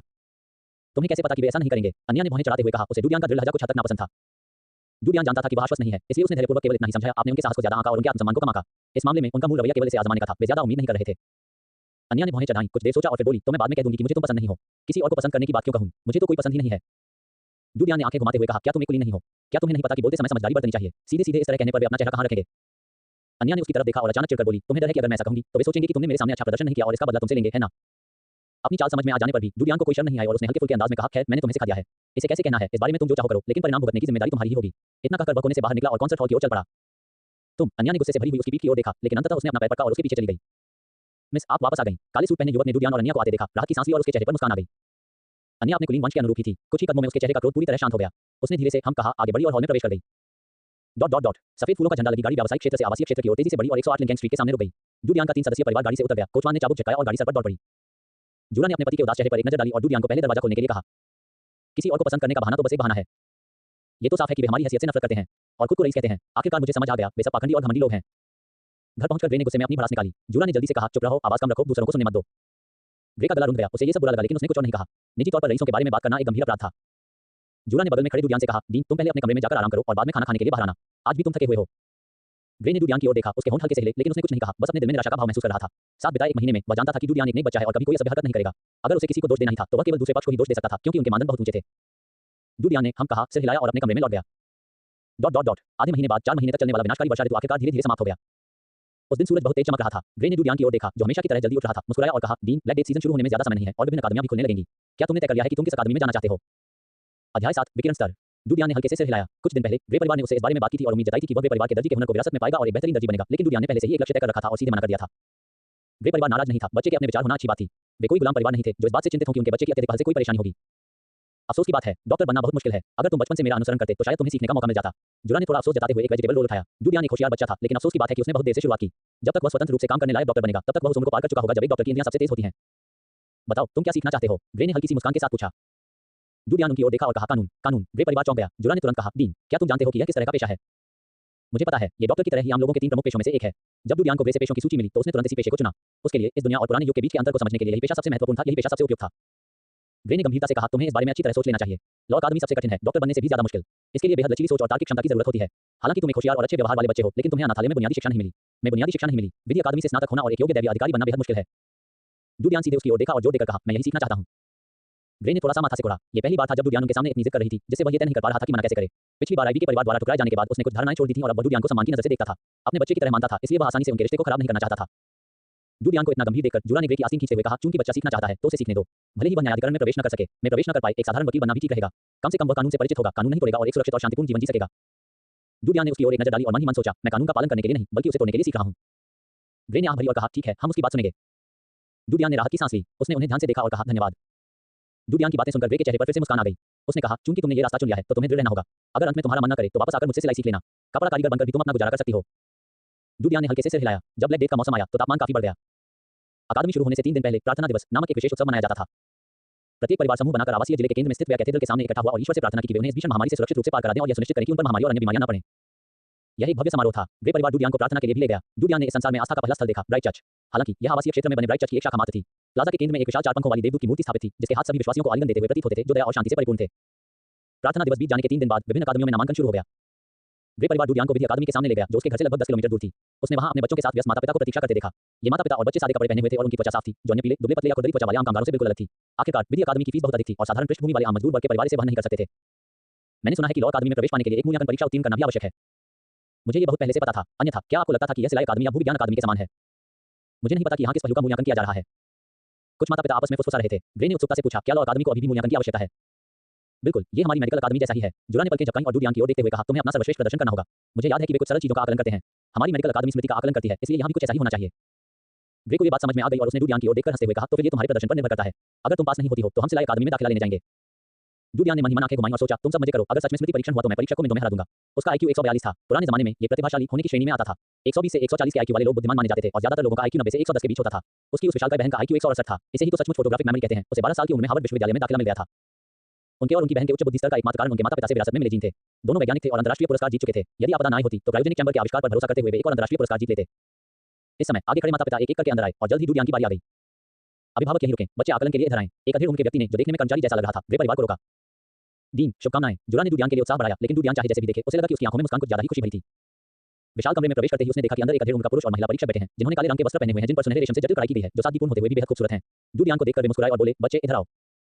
डूडियांग आगे बढ़ी, मैं आपसे एक सवाल पूछती हूँ। आपके पास एक कढ़ाई है जिसमें एक बार में केवल 2 मछलियां तली जा सकती हैं। एक तरफ तलने में 1 मिनट लगता है। 3 मछलियों को जितनी जल्दी हो सके तलने में कितने मिनट लगेंगे? बाईं ओर खड़ी अधेड़ उम्र की महिला ने मुस्कुराते हुए कहा, 3 मिनट। डूडियांग ने बिना सोचे समझे जवाब दिया। दोनों परीक्षक थोड़े हैरान थे। ये प्रश्न कठिन नहीं था, लेकिन कुछ बुद्धिमान बच्चों को भी उत्तर देने से पहले थोड़ा सोचना पड़ता। हालांकि डूडियांग सीधे-सीधे जवाब दे दिया, मानो उसने इस पर विचार ही न किया हो, और वह जवाब सही था। तुम पास हो गए, बच्चे, तुम बहुत होशियार हो। दाहिनी ओर खड़े अधेड़ उम्र के व्यक्ति ने मुस्कुराते हुए कहा, इसे लो और बगल में जाकर शारीरिक परीक्षण करवा लो। अगर शारीरिक परीक्षण में कोई समस्या नहीं हुई तो तुम विधि अकादमी में अध्ययन के लिए आधिकारिक तौर पर आ सकते हो। इतना कहकर उन्होंने डूडियांग को एक छोटी सी पर्ची दी जिस पर कुछ शब्द लिखे थे। क्या शारीरिक परीक्षा भी होगी? डूडियान ने थोड़ा भौहें चढ़ाईं, सिर हिलाया और कमरे से बाहर जाने के लिए मुड़ गई। कितना मुश्किल है? मैंने 4 मिनट जवाब दिया और उन्होंने कहा कि मैं गलत हूँ। क्या 4 मिनट नहीं लगते? अगर दोनों तरफ तलना है तो 4 मिनट तो लगने ही चाहिए। ये सवाल ही गलत था। मछली तलना क्यों? मुझे तो मछली खाना पसंद भी नहीं है और मछली तलने का कानून से क्या लेना देना? बिल्कुल, मेरे पिताजी शेफ हैं और वो 1 मिनट में 3 मछलियां पका सकते हैं। उन्होंने तो उनकी बात पर भी यकीन नहीं किया। ओफ! जैसे ही डूडियान बाहर आया, उसने बगल के मूल्यांकन कक्षों से कुछ बच्चों को परीक्षा के प्रश्नों से असंतुष्ट होकर शिकायत करते हुए निकलते सुना। उसके होठों के कोने हल्के से फड़क उठे। उसने अनसुना करने का नाटक किया और पास ही इंतजार कर रहे ग्रे परिवार की ओर मुड़ गया। कैसा रहा? ग्रे ने मुस्कुराते हुए पूछा। उसने भी उन बच्चों की बातें सुनी थी। हालांकि उसे परीक्षा के विशिष्ट प्रश्न नहीं पता थे, लेकिन पास होना इतना आसान नहीं लग रहा था। डूडियान ने उदासीनता से उसकी ओर देखा और कहा, मैं पास हो गई। अब अगला चरण शारीरिक परीक्षा है। ग्रे की मुस्कान थम गई और वह थोड़ा निराश महसूस करने लगा। हालांकि जब उसने सोचा कि डूडियान अन्य बच्चों की तुलना में अधिक बुद्धिमान है, तो वह फिर से प्रसन्न हो गया। शारीरिक परीक्षण आपके शरीर में विकिरण के स्तर का पता लगाने के लिए किया जाता है। डीन की त्वचा के रंग को देखकर लगता है कि विकिरण का स्तर निश्चित रूप से अधिक नहीं होगा और परीक्षा पास करने में कोई समस्या नहीं होगी। जुरा को कुछ जानकारी सी महसूस हुई और उसने मुस्कुराते हुए कहा। डूडियान का दिल घबरा गया। जब वैश्विक परमाणु बम फटा तो पूरी दुनिया परमाणु विकिरण से भर गई। आकाश में छाई चांदी जैसे भूरे बादलों में भारी मात्रा में परमाणु विकिरण युक्त धूल जमा हो गई थी, जिसके कारण आपदा का मौसम आ गया था। यह बारिश का मौसम था और इस दुनिया के लिए बारिश बेहद खतरनाक, यहाँ तक कि जानलेवा भी थी। भीगने से कम बीमारी हो सकती थी और ज्यादा से ज्यादा मौत भी हो सकती थी। हालांकि वह अभी क्रायोजेनिक चैम्बर से बाहर आया था और यहाँ केवल कुछ महीनों से रह रहा था, इसलिए उसके शरीर में विकिरण का स्तर इतना अधिक नहीं होना चाहिए। बस उसे बहुत जिज्ञासा थी, ये लोग विकिरण स्तर का पता लगाने के लिए किस चीज का इस्तेमाल करते थे? क्या ये कोई यंत्र हो सकता है? लेकिन यहाँ तो अभिभाप युग भी शुरू नहीं हुआ था, तो उन्हें बिजली के बारे में कैसे पता चल सकता था? इस समय जुड़ा उसे बगल वाले कमरे में ले गई जिस पर शारीरिक परीक्षण लिखा था। अंदर कोई कतार में नहीं था। आखिर पहले मूल्यांकन में बहुत कम लोग ही पास हो पाते हैं। अंदर एक अधेड़ उम्र की महिला बैठी थी। डूडियान के हाथ में कागज की छोटी सी पर्ची देखकर वह मुस्कुराई और बोली, इधर आओ। निर्देशानुसार डूडियान आगे बढ़ा और चारों ओर देखने लगा। उसे कोई यंत्र तो नहीं दिखा, लेकिन कांच की नलियों की एक कतार थी जो थर्मामीटर जैसी लग रही थी। अधेड़ उम्र की महिला ने उसके हाथ से पर्ची ली, उसे देखा और रसीद देखकर उसने पास रखी कांच की नलियों में से एक साफ कांच की नली उठाई जिस पर बारीक धारियां बनी हुई थी। उसने नुकीला सिरा डूडियान के छोटे हाथ की ओर किया और मुस्कुराते हुए कहा, बच्चे डरो मत, चोट नहीं लगेगी। डूडियान को यह उम्मीद नहीं थी कि विकिरण के स्तर का पता लगाने के लिए इस्तेमाल की जाने वाली चीज इतनी छोटी कांच की नली होगी। एक धमाके के साथ कांच की नली का नुकीला सिरा डूडियान की उंगली में घुस गया। देखते ही देखते चमकीला लाल खून नली में रिसने लगा। उसी क्षण डूडियान ने देखा कि नली के पैमाने पर एक बाल जितनी पतली लाल रेखा थी, जो धीरे-धीरे ऊपर उठती हुई पैमाने के बिल्कुल नीचे पहले खांचे पर रुक गई। अधेड़ उम्र की महिला ने गौर से देखा, अपनी आंखों की जांच की और यह सुनिश्चित किया कि उसे धोखा नहीं हो रहा है और आश्चर्य से डूडियान को देखने लगी। तभी उसने गौर किया कि डूडियान का रंग अन्य बच्चों की तुलना में कहीं अधिक गोरा था, यहाँ तक कि उसकी उम्र की लड़कियां भी उसके जितनी गोरी नहीं थी। उसकी आंखों में अचानक ज्ञान की चमक आ गई और उसने अपने बगल में खड़े ग्रे एलियन से भावुक होकर कहा, मैंने पहली बार इतना कम विकिरण स्तर देखा है। यह अविश्वसनीय है। मुझे लगता है कि ऐसा स्वस्थ शरीर केवल व्यावसायिक क्षेत्र में ही दिखाई दे सकता है। जुरा ने भी इस विकिरण मीटर को पहचान लिया और वह भी उतनी ही हैरान हुई, लेकिन फिर उसे राहत मिली। उसने अपने बगल में बैठे अचंभित पति से कहा, यह एक विकिरण मीटर है जिसका इस्तेमाल खास तौर पर इंसानों में विकिरण के स्तर को मापने के लिए किया जाता है। डीन का विकिरण स्तर काफी कम है, हमारे स्तर से भी कम। मुझे लगता है कि इसकी तुलना उन कुलीन बच्चों से की जा सकती है। ग्रे को मानव विकिरण स्तरों के महत्व का ज्ञान था, लेकिन उसे इसकी परवाह नहीं थी। जुरा की कुलीन बच्चों से तुलना वाली बात सुनकर उसे बहुत खुशी हुई और उसने डूडियान को सहलाया, के बालों को सहलाया। डूडियान ने विकिरण मीटर पर बनी छोटी लाल रेखा पर नजर डाली और अचानक महसूस किया कि रेखा थोड़ी सी मुड़ रही है, मानो वह कोई जीवित प्राणी हो। डूडियान के नामांकन की रात वाणिज्यिक जिले के एक महल में हीरे जड़े हुए एक बेहद आलीशान कमरे में एक परछाई जैसी आकृति चुपचाप प्रकट हुई। सामने मेज पर रखे दस्तावेजों को पढ़ रहे उस प्रभावशाली व्यक्ति को देखकर उसने आदरपूर्वक कहा, महामहिम, यह आज आवासीय क्षेत्र से प्राप्त निरीक्षण रिपोर्ट है। 27 उम्मीदवार योग्य पाए गए हैं। अध्याय 8 सिल्विया ग्रेट वॉल। डेस्क पर बैठा वह प्रभावशाली व्यक्ति ऊपर नहीं देखा, बस हल्की सी आह भरी। जमीन पर घुटनों के बल बैठा हुआ काला साया संदेश आते देख आदरपूर्वक अपनी मुट्ठी सीने से लगाकर चुपचाप गायब हो गया, जैसे चुपचाप आया था। डेस्क पर केवल एक बड़ा सफेद पत्र छोड़ गया। अपना काम खत्म करने के बाद उस प्रभावशाली शख्स की निगाहें आखिरकार बर्फ जैसे सफेद पत्र पर पड़ी। उनकी घनी नुकीली बाहें थोड़ी उठी। उन्होंने लापरवाही से पत्र खोला, सरसरी नजर डाली और ये देखकर कि सब कुछ वाकई 5 डिग्री से नीचे के उत्तीर्ण अंक तक पहुंच गया था, वे उसे नीचे रखने ही वाले थे कि अचानक उनकी नजरें निचले कोने में लिखे परीक्षण मान पर टिक गईं। 0.8। उस प्रभावशाली व्यक्ति ने कुछ देर तक इस संख्या को घूरकर देखा, फिर पत्र को एक तरफ रख दिया, दरवाजे के पास रखे कोट रैक से अपना कोट उतारने के लिए खड़ा हुआ और दरवाजा खोल दिया। हॉल में थोड़े मोटे अधेड़ उम्र के बटलर ने अपने मालिक की ओर देखा और आश्चर्य से पूछा, सर इतनी देर हो गई है, क्या आप बाहर जा रहे हैं? जी हाँ, उस प्रभावशाली व्यक्ति ने आदेश दिया, गाड़ी तैयार करो। 300 वर्ष पूर्व एक प्राकृतिक आपदा ने दुनिया पर विपत्ति ला दी। हमारे पूर्वजों ने असीम ज्ञान और शक्ति के बल पर बहादुरी से लड़ाई लड़ी, विपरीत परिस्थितियों में जीवित रहे और इस सिल्विया की महान दीवार का निर्माण किया, जिसने आपदा को दीवार के बाहर ही सीमित कर दिया ताकि आने वाली सभी पीढ़ियों की रक्षा हो सके। सिल्विया की महान दीवार पवित्र और महान है, आपको कभी भी इस महान दीवार का अपमान नहीं करना चाहिए, क्या आप समझते हैं? मंच पर खड़े एक सफेद दाढ़ी वाले बुजुर्ग ने गंभीर भाव से कहा। उनकी सफेद दाढ़ी देखकर धोखा मत खाए, उनकी उम्र भी सिर्फ 60 साल हुई है, लेकिन यहाँ इसे भी लंबी उम्र माना जाता है। डूडियान ध्यान से सुन रहा था। दाखिला लेने के 3 दिन बाद स्कूल आधिकारिक तौर पर शुरू हो गया था और यह उसकी दिन की पहली कक्षा थी। बूढ़े व्यक्ति ने कानूनी ज्ञान की व्याख्या से शुरुआत नहीं की, बल्कि कुछ जाने माने तथ्यों का परिचय दिया, मानो उनका उद्देश्य केवल बच्चों को जानना और उनके दिलों में विश्वास को मजबूत करना था। जहां तक सिल्विया की महान दीवार की कहानियों की बात है, अनाथों को छोड़कर लगभग हर बच्चे ने बचपन से ही अपने माता-पिता से उन्हें अनगिनत बार सुना था। दूसरे बच्चे उब गए थे, लेकिन शर्मीले होने और पहली बार सफेद दाढ़ी वाले बूढ़े व्यक्ति को देखने के कारण उन्होंने शरारत करने की हिम्मत नहीं की। लेकिन डूडियान ने बड़ी दिलचस्पी से सुना। इस समय वह ठीक यही बातें समझना चाहता था। ये देखकर कि बूढ़ा व्यक्ति अपने व्याख्यान से उब गया था और आगे विस्तार से बताने का उसका कोई इरादा नहीं था, उसने हाथ उठाकर पूछा, गुरुजी, आप जिस प्राकृतिक आपदा की बात कर रहे हैं, वह क्या है? सफेद दाढ़ी वाला बूढ़ा आदमी और बाकी बच्चे हैरान रह गए। उन्हें उम्मीद नहीं थी कि डूडियान इतनी हिम्मत करके सवाल पूछेगी, और यह भी कि कोई ऐसा भी हो सकता है जिसे इतनी आम जानकारी भी न हो। डूडियान के गंभीर और आशापूर्ण चेहरे को देखकर बूढ़ा व्यक्ति बच्चे के उत्साह को कम नहीं करना चाहता था। हालांकि मन ही मन वह सोच रहा था, क्या इस बच्चे के माता-पिता ने उसे कभी इसके बारे में नहीं बताया? उसने मुस्कुराते हुए कहा, प्राकृतिक आपदाएं तो अनेक हैं, ज्वालामुखी विस्फोट, विनाशकारी बाढ़, भूकंप इत्यादि। डूडियान अचंभित रह गया और उसने जोर देकर पूछा, बस इतना ही? बूढ़ा आदमी अवाक रह गया और बोला, ये आपदाएं तो पहले से ही बहुत भयानक हैं।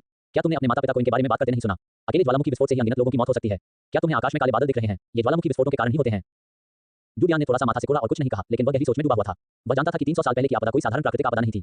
हालांकि बूढ़े व्यक्ति ने जिन आपदाओं का जिक्र किया था वे घटी थी, लेकिन वे परमाणु बम विस्फोटों के कारण हुई थी।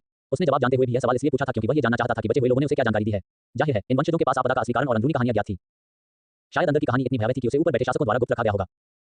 शिक्षिका, मेरी मां ने कहा है कि दीवार के बाहर बहुत खतरा है और अगर आप बाहर गए तो मर जाएंगे। क्या ये सच है? डूडियान को सवाल पूछते देख एक गोल मटोल छोटे लड़के ने हिम्मत जुटाकर अपना हाथ उठाया और पूछा। बूढ़े आदमी का चेहरा गंभीर हो गया और उसने गंभीरता से कहा, ये सही है। शैतान और विपत्तियां दीवार के बाहर निवास करती हैं। एक बार बाहर चले गए तो कभी वापस नहीं आ सकते। हम यहाँ बैठकर पढ़ सकते हैं, चावल और सब्जियां खा सकते हैं। ये सब इस महान दीवार की बदौलत है। इसलिए आपको महान दीवार का सम्मान करना चाहिए और आपको दीवार बनाने वालों का भी सम्मान करना चाहिए। ये पेशा उतना ही महान है जितना कि डॉक्टर और हम जैसे अनुशासक। अनुशासन शास्त्री से तात्पर्य उन लोगों से है जो कानूनों का अध्ययन करते हैं। डूडियान जैसे बच्चे जिन्होंने अभी कानूनों का अध्ययन शुरू किया है उन्हें प्रशिक्षु अनुशासन शास्त्री कहा जाता है। यदि वे स्नातक हो जाते हैं और न्यायाधिकरण की परीक्षा उत्तीर्ण कर लेते हैं तो वे पुजारी बन सकते हैं। यह एक अत्यंत पवित्र जीवन है जो क्लीन वर्क के समान ही श्रेष्ठ है और जो न केवल वाणिज्यिक क्षेत्र और आवासीय क्षेत्र में स्वतंत्र रूप से आ जा सकते हैं बल्कि भीति दीवार क्षेत्र में भी प्रवेश कर सकते हैं। शैतान और विपत्तियां, सभी बच्चे डर से पीले पड़ गए, यहाँ तक कि सबसे छोटे बच्चे भी जानते थे कि ये दोनों चीजें कितनी भयानक थीं। डूडियान के मन में थोड़ी जिज्ञासा जागी। स्वाभाविक रूप से वह शैतानों या ऐसी किसी भी चीज में विश्वास नहीं करता था। परमाणु बम ने पूरी दुनिया को तबाह कर दिया था और 99% जीव जंतु नष्ट हो चुके थे। ये तो बस बच्चों को डराने के लिए गढ़ी गई एक कहानी थी। बेशक इस डराने धमकाने के निशाने पर शायद सिर्फ बच्चे ही नहीं बल्कि वयस्क भी थे। इससे उसकी जिज्ञासा और भी बढ़ गई कि दीवार के बाहर की दुनिया वास्तव में कैसी दिखती है। क्या वह अभी परमाणु बम विस्फोटों के निशानों से ढकी हुई थी, या क्योंकि किसी ने भी उसका अन्वेषण नहीं किया था क्या वह एक आदिम जंगल में बदल गई थी। समय समाप्त हो गया है, कक्षा समाप्त। सफेद दाढ़ी वाले बूढ़े व्यक्ति ने रेत घड़ी की ओर देखते हुए कहा।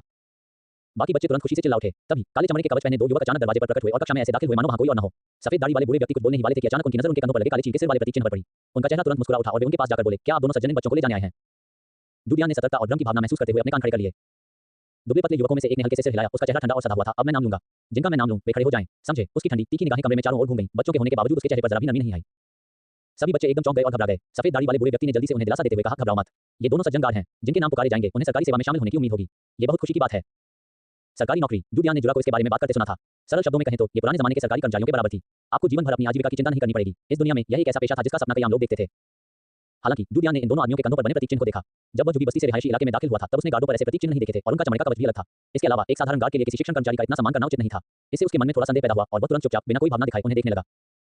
लॉक, काले कवच पहने युवक ने गरजते हुए कहा। डूडियान के सामने वाली डेस्क पर बैठा एक दुबला पतला कमजोर बच्चा डर से कांप उठा और कमजोर आवाज में बोला, यहाँ खड़े हो जाओ। काले कवच पहने युवक ने चिल्लाकर कहा। दुबला पतला कमजोर बच्चा डर के मारे उछल पड़ा। माता। हाँ, एक लड़की जल्दी से खड़ी हो गई। रामिर, कैली। एक एक करके बच्चों को बुलाया गया और वे खड़े हो गए। युवक ने चिल्लाकर कहा, डूडियान। डूडियान ने अपनी आंखें सिकुड़ी और धीरे धीरे खड़ा हो गया। उन्हें मिलाकर 8 बच्चों को बुलाया गया था। Dot dot dot dot dot dot. आज मैंने रिबूट के लिए एक बड़ा उपसंहार अध्याय लिखा है जिसे कहानी के अंत का पूरक माना जा सकता है। कम से कम कहानी की सारी कमियां दूर हो गई हैं और अब ये काफी हद तक पूरी लगती है। कल से नई किताब के लिए प्रतिदिन 2 अपडेट आएंगे। चलिए शुरू करते हैं। WTRLAB अंधकार का राजा च 9/1305 0.69% #9 सफाईकर्मी और शिकारी AI मॉडल जेमिनी -3.1 फ्लैशलाइट। तुम 8 हमारे साथ आओ। दुबले पतले युवक ने ठंडे स्वर में कुछ कहने से पहले डूडियान की ओर एक संक्षिप्त नजर डाली, फिर मुड़कर अपने साथी के साथ कक्षा से बाहर चला गया। ये देखकर कि डूडियान और बाकी 7 बच्चे स्तब्ध और स्थिर खड़े हैं, सफेद दाढ़ी वाले बूढ़े व्यक्ति ने तुरंत कहा, तुम अभी तक क्यों नहीं जा रहे हो?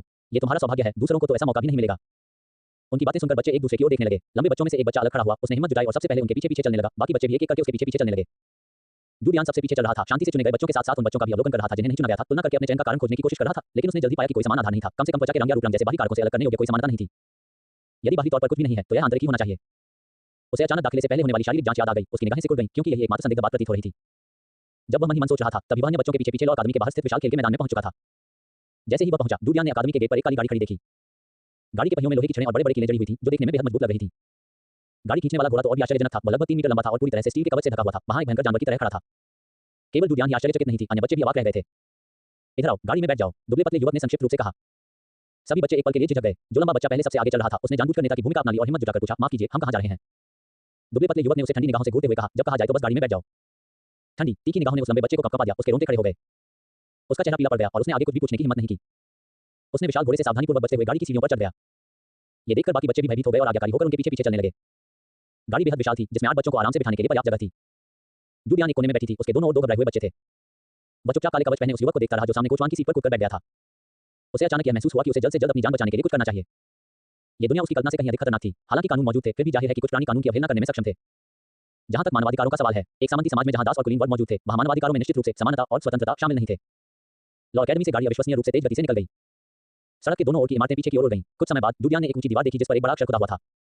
जुरा दंपति के घर में कुछ महीनों तक रहने के दौरान डूडियान ने जुरा के कई पात्रों के बारे में जान लिया था और संयोग से उसने इसे को पहचान लिया। गरीबी में जी रहे गरीब लोग। डूडियान ने पहचान लिया कि यह ऊंची दीवार आवासीय जिले से वाणिज्यिक जिले की ओर जाती थी। क्या ये गाड़ी उन्हें व्यावसायिक जिले की ओर ले जा रही है? अन्य बच्चों ने भी जाहिर तौर पर इसे पहचान लिया था। सफेद दाढ़ी वाले उस बूढ़े व्यक्ति के शब्दों को याद करते ही उनके दिलों में व्याप्त तनाव तुरंत आश्चर्य में बदल गया और उनके चेहरे उत्साह से भर गए। यहाँ तक कि एक बच्चा भी उस व्यावसायिक जिले में प्रवेश करने के लिए तरसता था जहाँ कुलीन और धनी लोग रहते थे और अंदर के दृश्यों को देखना चाहता था। डूडियान को आश्चर्य नहीं हुआ। विधि अकादमी से सीधे लोगों को ले जाने में सक्षम होने से यह पता चला कि इन लोगों के पीछे अपार शक्ति थी। ये स्पष्ट नहीं था कि उनका उद्देश्य क्या था, क्या यह अच्छा था या बुरा। कुछ ही देर में गाड़ी उस कॉन्सर्ट हॉल की इमारत के पास से तेजी से गुजर गई जहां डूडियान पहले भी जा चुकी थी। इस इमारत को देखकर डूडियान को उस छोटी लड़की के तीखे सवालों की याद आ गई। उसे अचानक लगा कि यह कुछ हद तक हास्यास्पद है। हालांकि उसने सोचा था कि वह हम लोगों के लिए बने वाणिज्यिक जिले के इस निश्चित क्षेत्र में कभी न कभी कदम रखेगा, लेकिन उसे यह उम्मीद नहीं थी कि वह सिर्फ 1 महीने बाद ही वापस लौट आएगा। कुछ ही समय बाद काली गाड़ी एक प्राचीन किले के सामने आकर रुकी। आगे खड़ा दुबला पतला युवक नीचे कूद गया। गाड़ी का दरवाजा खोला और सबको चिल्लाकर कहा, उतर जाओ। सभी बच्चे आज्ञाकारी थे और विनम्रतापूर्वक गाड़ी से उतर गए। डूडियान अभी भी आखिरी व्यक्ति था। हालांकि जैसे ही वह उतरने ही वाला था, अचानक उस दुबले पतले युवक ने कहा, आपको उतरने की जरूरत नहीं है। ये कहने के बाद वह सामने कोचवान की सीट पर वापस बैठ गया, अपनी चाबुक को झटका दिया और गाड़ी को लेकर चला गया। वहां केवल वे 7 बच्चे ही खड़े रह गए थे जो बस से उतर गए थे और स्तब्ध नजर आ रहे थे। डूडियान के चेहरे के भाव थोड़े बदल गए और उसका दिल थोड़ा कस गया।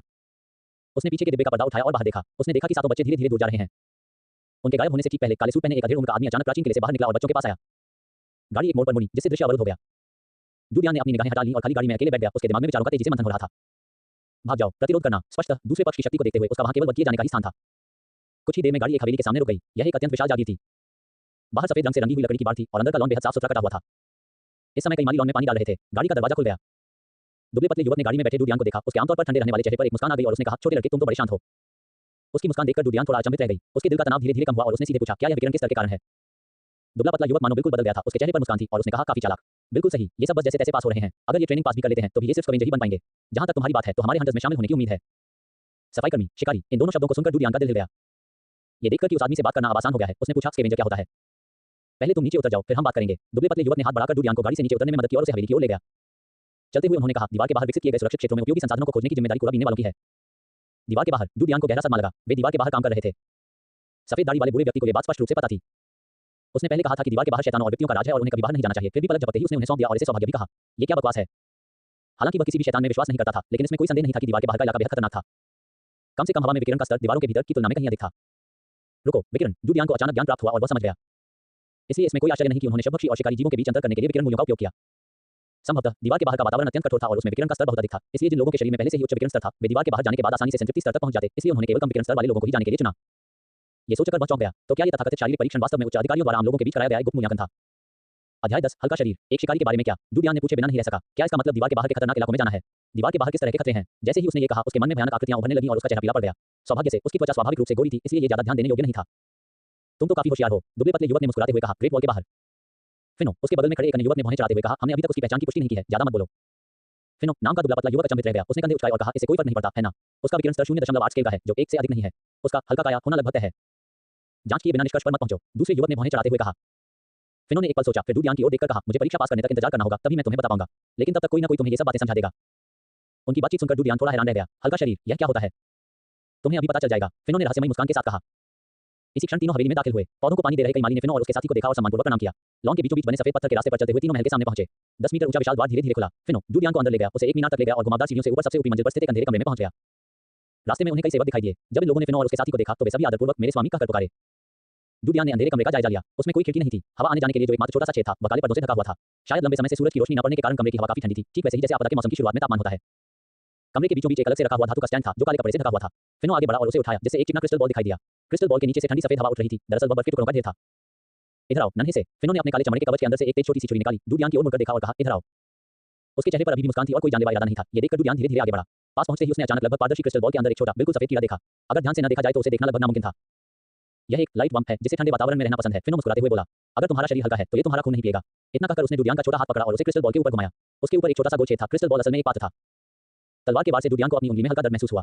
उसकी उंगली के सिरे से खून की एक बूंद टपक कर सीधे गोल छेद में गिरी और अंदर चली गई। इस समय क्रिस्टल बॉल के अंदर गहरी नींद में सो रहा लाइट वम्प जैसे विचलित हो गया। वह अपने सपने से जागा, अपना सिर थोड़ा सा उस जगह की ओर उठाया जहां खून फैला था, मानो सूंघ रहा हो, और अगले ही पल वह खून की ओर रेंगने लगा।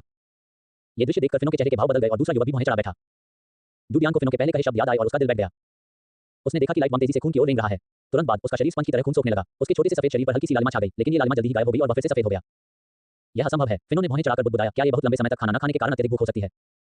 उसने ब्लेड से अपनी उंगली काट ली और थोड़ा खून टपक गया। हालांकि लाइट वम्प ने उसकी तरफ देखा तक नहीं। वह वापस क्रिस्टल बॉल के निचले हिस्से में ठंडे भाग की ओर रेंग गया और कुंडली मारकर बैठ गया। फिनो का चेहरा गुस्से से लाल हो गया। बिना कुछ कहे उसने डूडियान का छोटा हाथ चुटकी से पकड़ा, जल्दी से उसे काट दिया और खून टपकने लगा। जैसे ही खून क्रिस्टल बॉल में गिरा, लाइट वम्प रेंग कर आया और उसे तुरंत सोख लिया। बिल्कुल नहीं, फिनो थोड़ा निराश लग रहा था। उसने डूडियान का छोटा हाथ छोड़ दिया और अपना चाकू रख दिया। डूडियान ने थोड़ा सा माथा से कोड़ा। अब तक वह शायद कारण समझ चुका था। फिनो जिस हल्के शरीर की बात कर रहा था, उसका मतलब था कि उसके शरीर में विकिरण के प्रति प्रतिरोधक एंटीबॉडी का स्तर आम लोगों से कहीं अधिक था, इसलिए उसके शरीर में विकिरण की मात्रा सामान्य लोगों की तुलना में कम थी। इस तरह के शरीर वाले लोग ही वे शिकारी साथी थे जिनकी उन्हें तलाश थी। हालांकि वह उनमें से एक नहीं था। बात सिर्फ इतनी थी कि वह क्रायोजेनिक चैंबर से बाहर आया था और इस दुनिया के संपर्क में बहुत कम समय रहा था, इसलिए उसके शरीर में विकिरण की मात्रा अधिक नहीं थी। दूसरे युवक ने डूडियान की ओर देखा और ठंडे स्वर में कहा, ऐसा लगता है कि आपका पिछला परिवार काफी संबंध था। उसकी आवाज जो पहले से भी ज्यादा ठंडी थी, सुनकर डूडियान थोड़ा सहज महसूस करने लगा। साथ ही उसे उसके शब्दों का अर्थ भी समझ आ गया। ऐसा लग रहा था कि इन लोगों ने पहले ही उसकी जांच पड़ताल कर ली थी और जुड़ा दंपति के साथ उसके गोद लिए जाने के रिश्ते के बारे में जान चुके थे। शायद उन्हें यह भी पता था कि वह मिशान अनाथालय में ज्यादा समय तक नहीं रहा था। उन्होंने ऐसा इसलिए कहा क्योंकि उन्हें गलती से लगा कि वह किसी कुलीन या धनी परिवार द्वारा त्यागा गया बच्चा है। केवल ऐसे परिवारों में ही भोजन और पे को बार-बार छानकर उसमें विकिरण का स्तर बहुत कम रखा जाता था। मुझे उम्मीद नहीं थी कि यह सिर्फ एक परित्यक्त अमीर बच्चा होगा। सारी खुशी बेकार हो गई। फिनो ने निराशा भरे चेहरे और एक आह के साथ कहा। डूडियान चुप रहा, लेकिन मन ही मन निराश नहीं था। एक बार शिकारी बन जाने पर उसे उन खतरनाक इलाकों में जाना ही पड़ता था। हालांकि उसे यह नहीं पता था कि खतरे क्या होंगे, लेकिन बेहतर यही था कि वे खतरे वैसे न हो जैसा उसने सोचा था। दूसरे युवक ने डूडियान को देखा। उसकी आवाज बर्फ जैसी ठंडी थी। छोटे लड़के, यहाँ जो कुछ भी हुआ है उसे तुम्हें पूरी तरह गुप्त रखना होगा। ये बात किसी को भी नहीं बतानी चाहिए और तुम्हें शिकारी शब्द का जिक्र तक करने की अनुमति नहीं है। यहाँ आने के बाद से तुमने जो कुछ भी देखा और सुना है, वह सब तुम्हारे जीवन से हमेशा के लिए मिट जाना चाहिए। भूल जाओ, समझे? क्या यह अधिकार का प्रतिबंध है? डूडियान ने सिर हिलाकर कहा, मैं इसे गुप्त रखूंगी। उसे इतना आज्ञाकारी देखकर उस युवक की आंखों की शीतलता थोड़ी कम हो गई। उसने ठंडे स्वर में फिनो से कहा, अच्छा हुआ कि तुमने ज्यादा नहीं बोला, वरना हमें इस छोटे से लड़के को खत्म करना पड़ता। ये सुनकर कभी शांत रहने वाले डूडियान के दिल में एक गहरी सी हलन दौड़ गई। क्या उसकी जान अनजाने में ही चली गई थी? अचानक उसे गहराई से एहसास हुआ कि इस दुनिया में कानून जीवन की गारंटी नहीं दे सकता। ऐसा नहीं था कि कानून का पालन करने से आप सुरक्षित रहेंगे। कुछ लोगों की नजर में किसी व्यक्ति को मारना घास काटने जितना आसान हो सकता है, ठीक वैसे ही जैसे उनके विशेषाधिकार। ये सोचकर उसका दिल ठंडा पड़ गया, लेकिन साथ ही साथ तीव्र क्रोध भी भड़क उठा। ये क्रोध उसके अपने जीवन पर मंडरा रहे खतरे के कारण था और साथ ही इस दुनिया के विकृत और अपूर्ण नियमों के कारण भी। चूंकि कानून पर भरोसा नहीं किया जा सकता, इसलिए मैं अपने नियम खुद बनाऊंगा। कुलीन विशेषाधिकार, शिकारी विशेषाधिकार, एक दिन मैं इन सबको तहस नहस कर दूंगा। डूडियान ने अपने छोटे हाथों को मुट्ठी में कस लिया। फिनो और उसके साथी ने इस पर ध्यान नहीं दिया। शायद ये पता चलने के बाद कि डूडियान का शरीर हल्का नहीं है, उन्होंने ऐसे मामूली किरदार पर ध्यान देना उचित नहीं समझा, जिसका उनसे फिर कभी कोई वास्ता नहीं पड़ेगा। डूडियान की आंखों में गहरी निर्ममता थी। अचानक उसका मन परिपक्व और अधिक निर्मम हो गया था। उसने मन ही मन निश्चय किया कि उसे जल्द से जल्द आत्मरक्षा के लिए 2 उपाय करने होंगे। अन्यथा यदि ऐसी स्थिति फिर से उत्पन्न हुई और उसके कारण मृत्यु हो गई, तो नरक में अपने माता-पिता, जिन्होंने उसे 2 बार जीवन दिया था, का सामना वह किस चेहरे से करेगा? अभी तो आग्नेयास्त्र नहीं बनाए जा सकते, लेकिन बारूद संभव लगता है। कुछ विचार उसके मन में कौन थे? फिनो और उसके साथी को इस बात का जरा भी अंदाजा नहीं था कि उनके पैरों के पास बैठा बच्चा इस समय अपने दिमाग में किस तरह के भयानक हथियार की योजना बना रहा है। फिनो अभी अपना अफसोस नहीं छिपा सका और डूडियान से बोला, चलो चलते हैं छोटे। उसके रवैये में पहले जैसा उत्साह और मित्रता का नामो निशान भी नहीं था। कहाँ जाना है? क्या तुम्हें अभी पूछने की जरूरत है? अपनी जगह जाओ। याद रखना, तुम्हें हमारे बारे में किसी को भी बताने की इजाजत नहीं है, यहाँ तक कि अपने माता-पिता को भी नहीं। अगर यह राज लीक करते हुए पकड़ा गया, तो इसके लिए तुम सिर्फ अपनी बदकिस्मती को ही जिम्मेदार ठहरा सकते हो।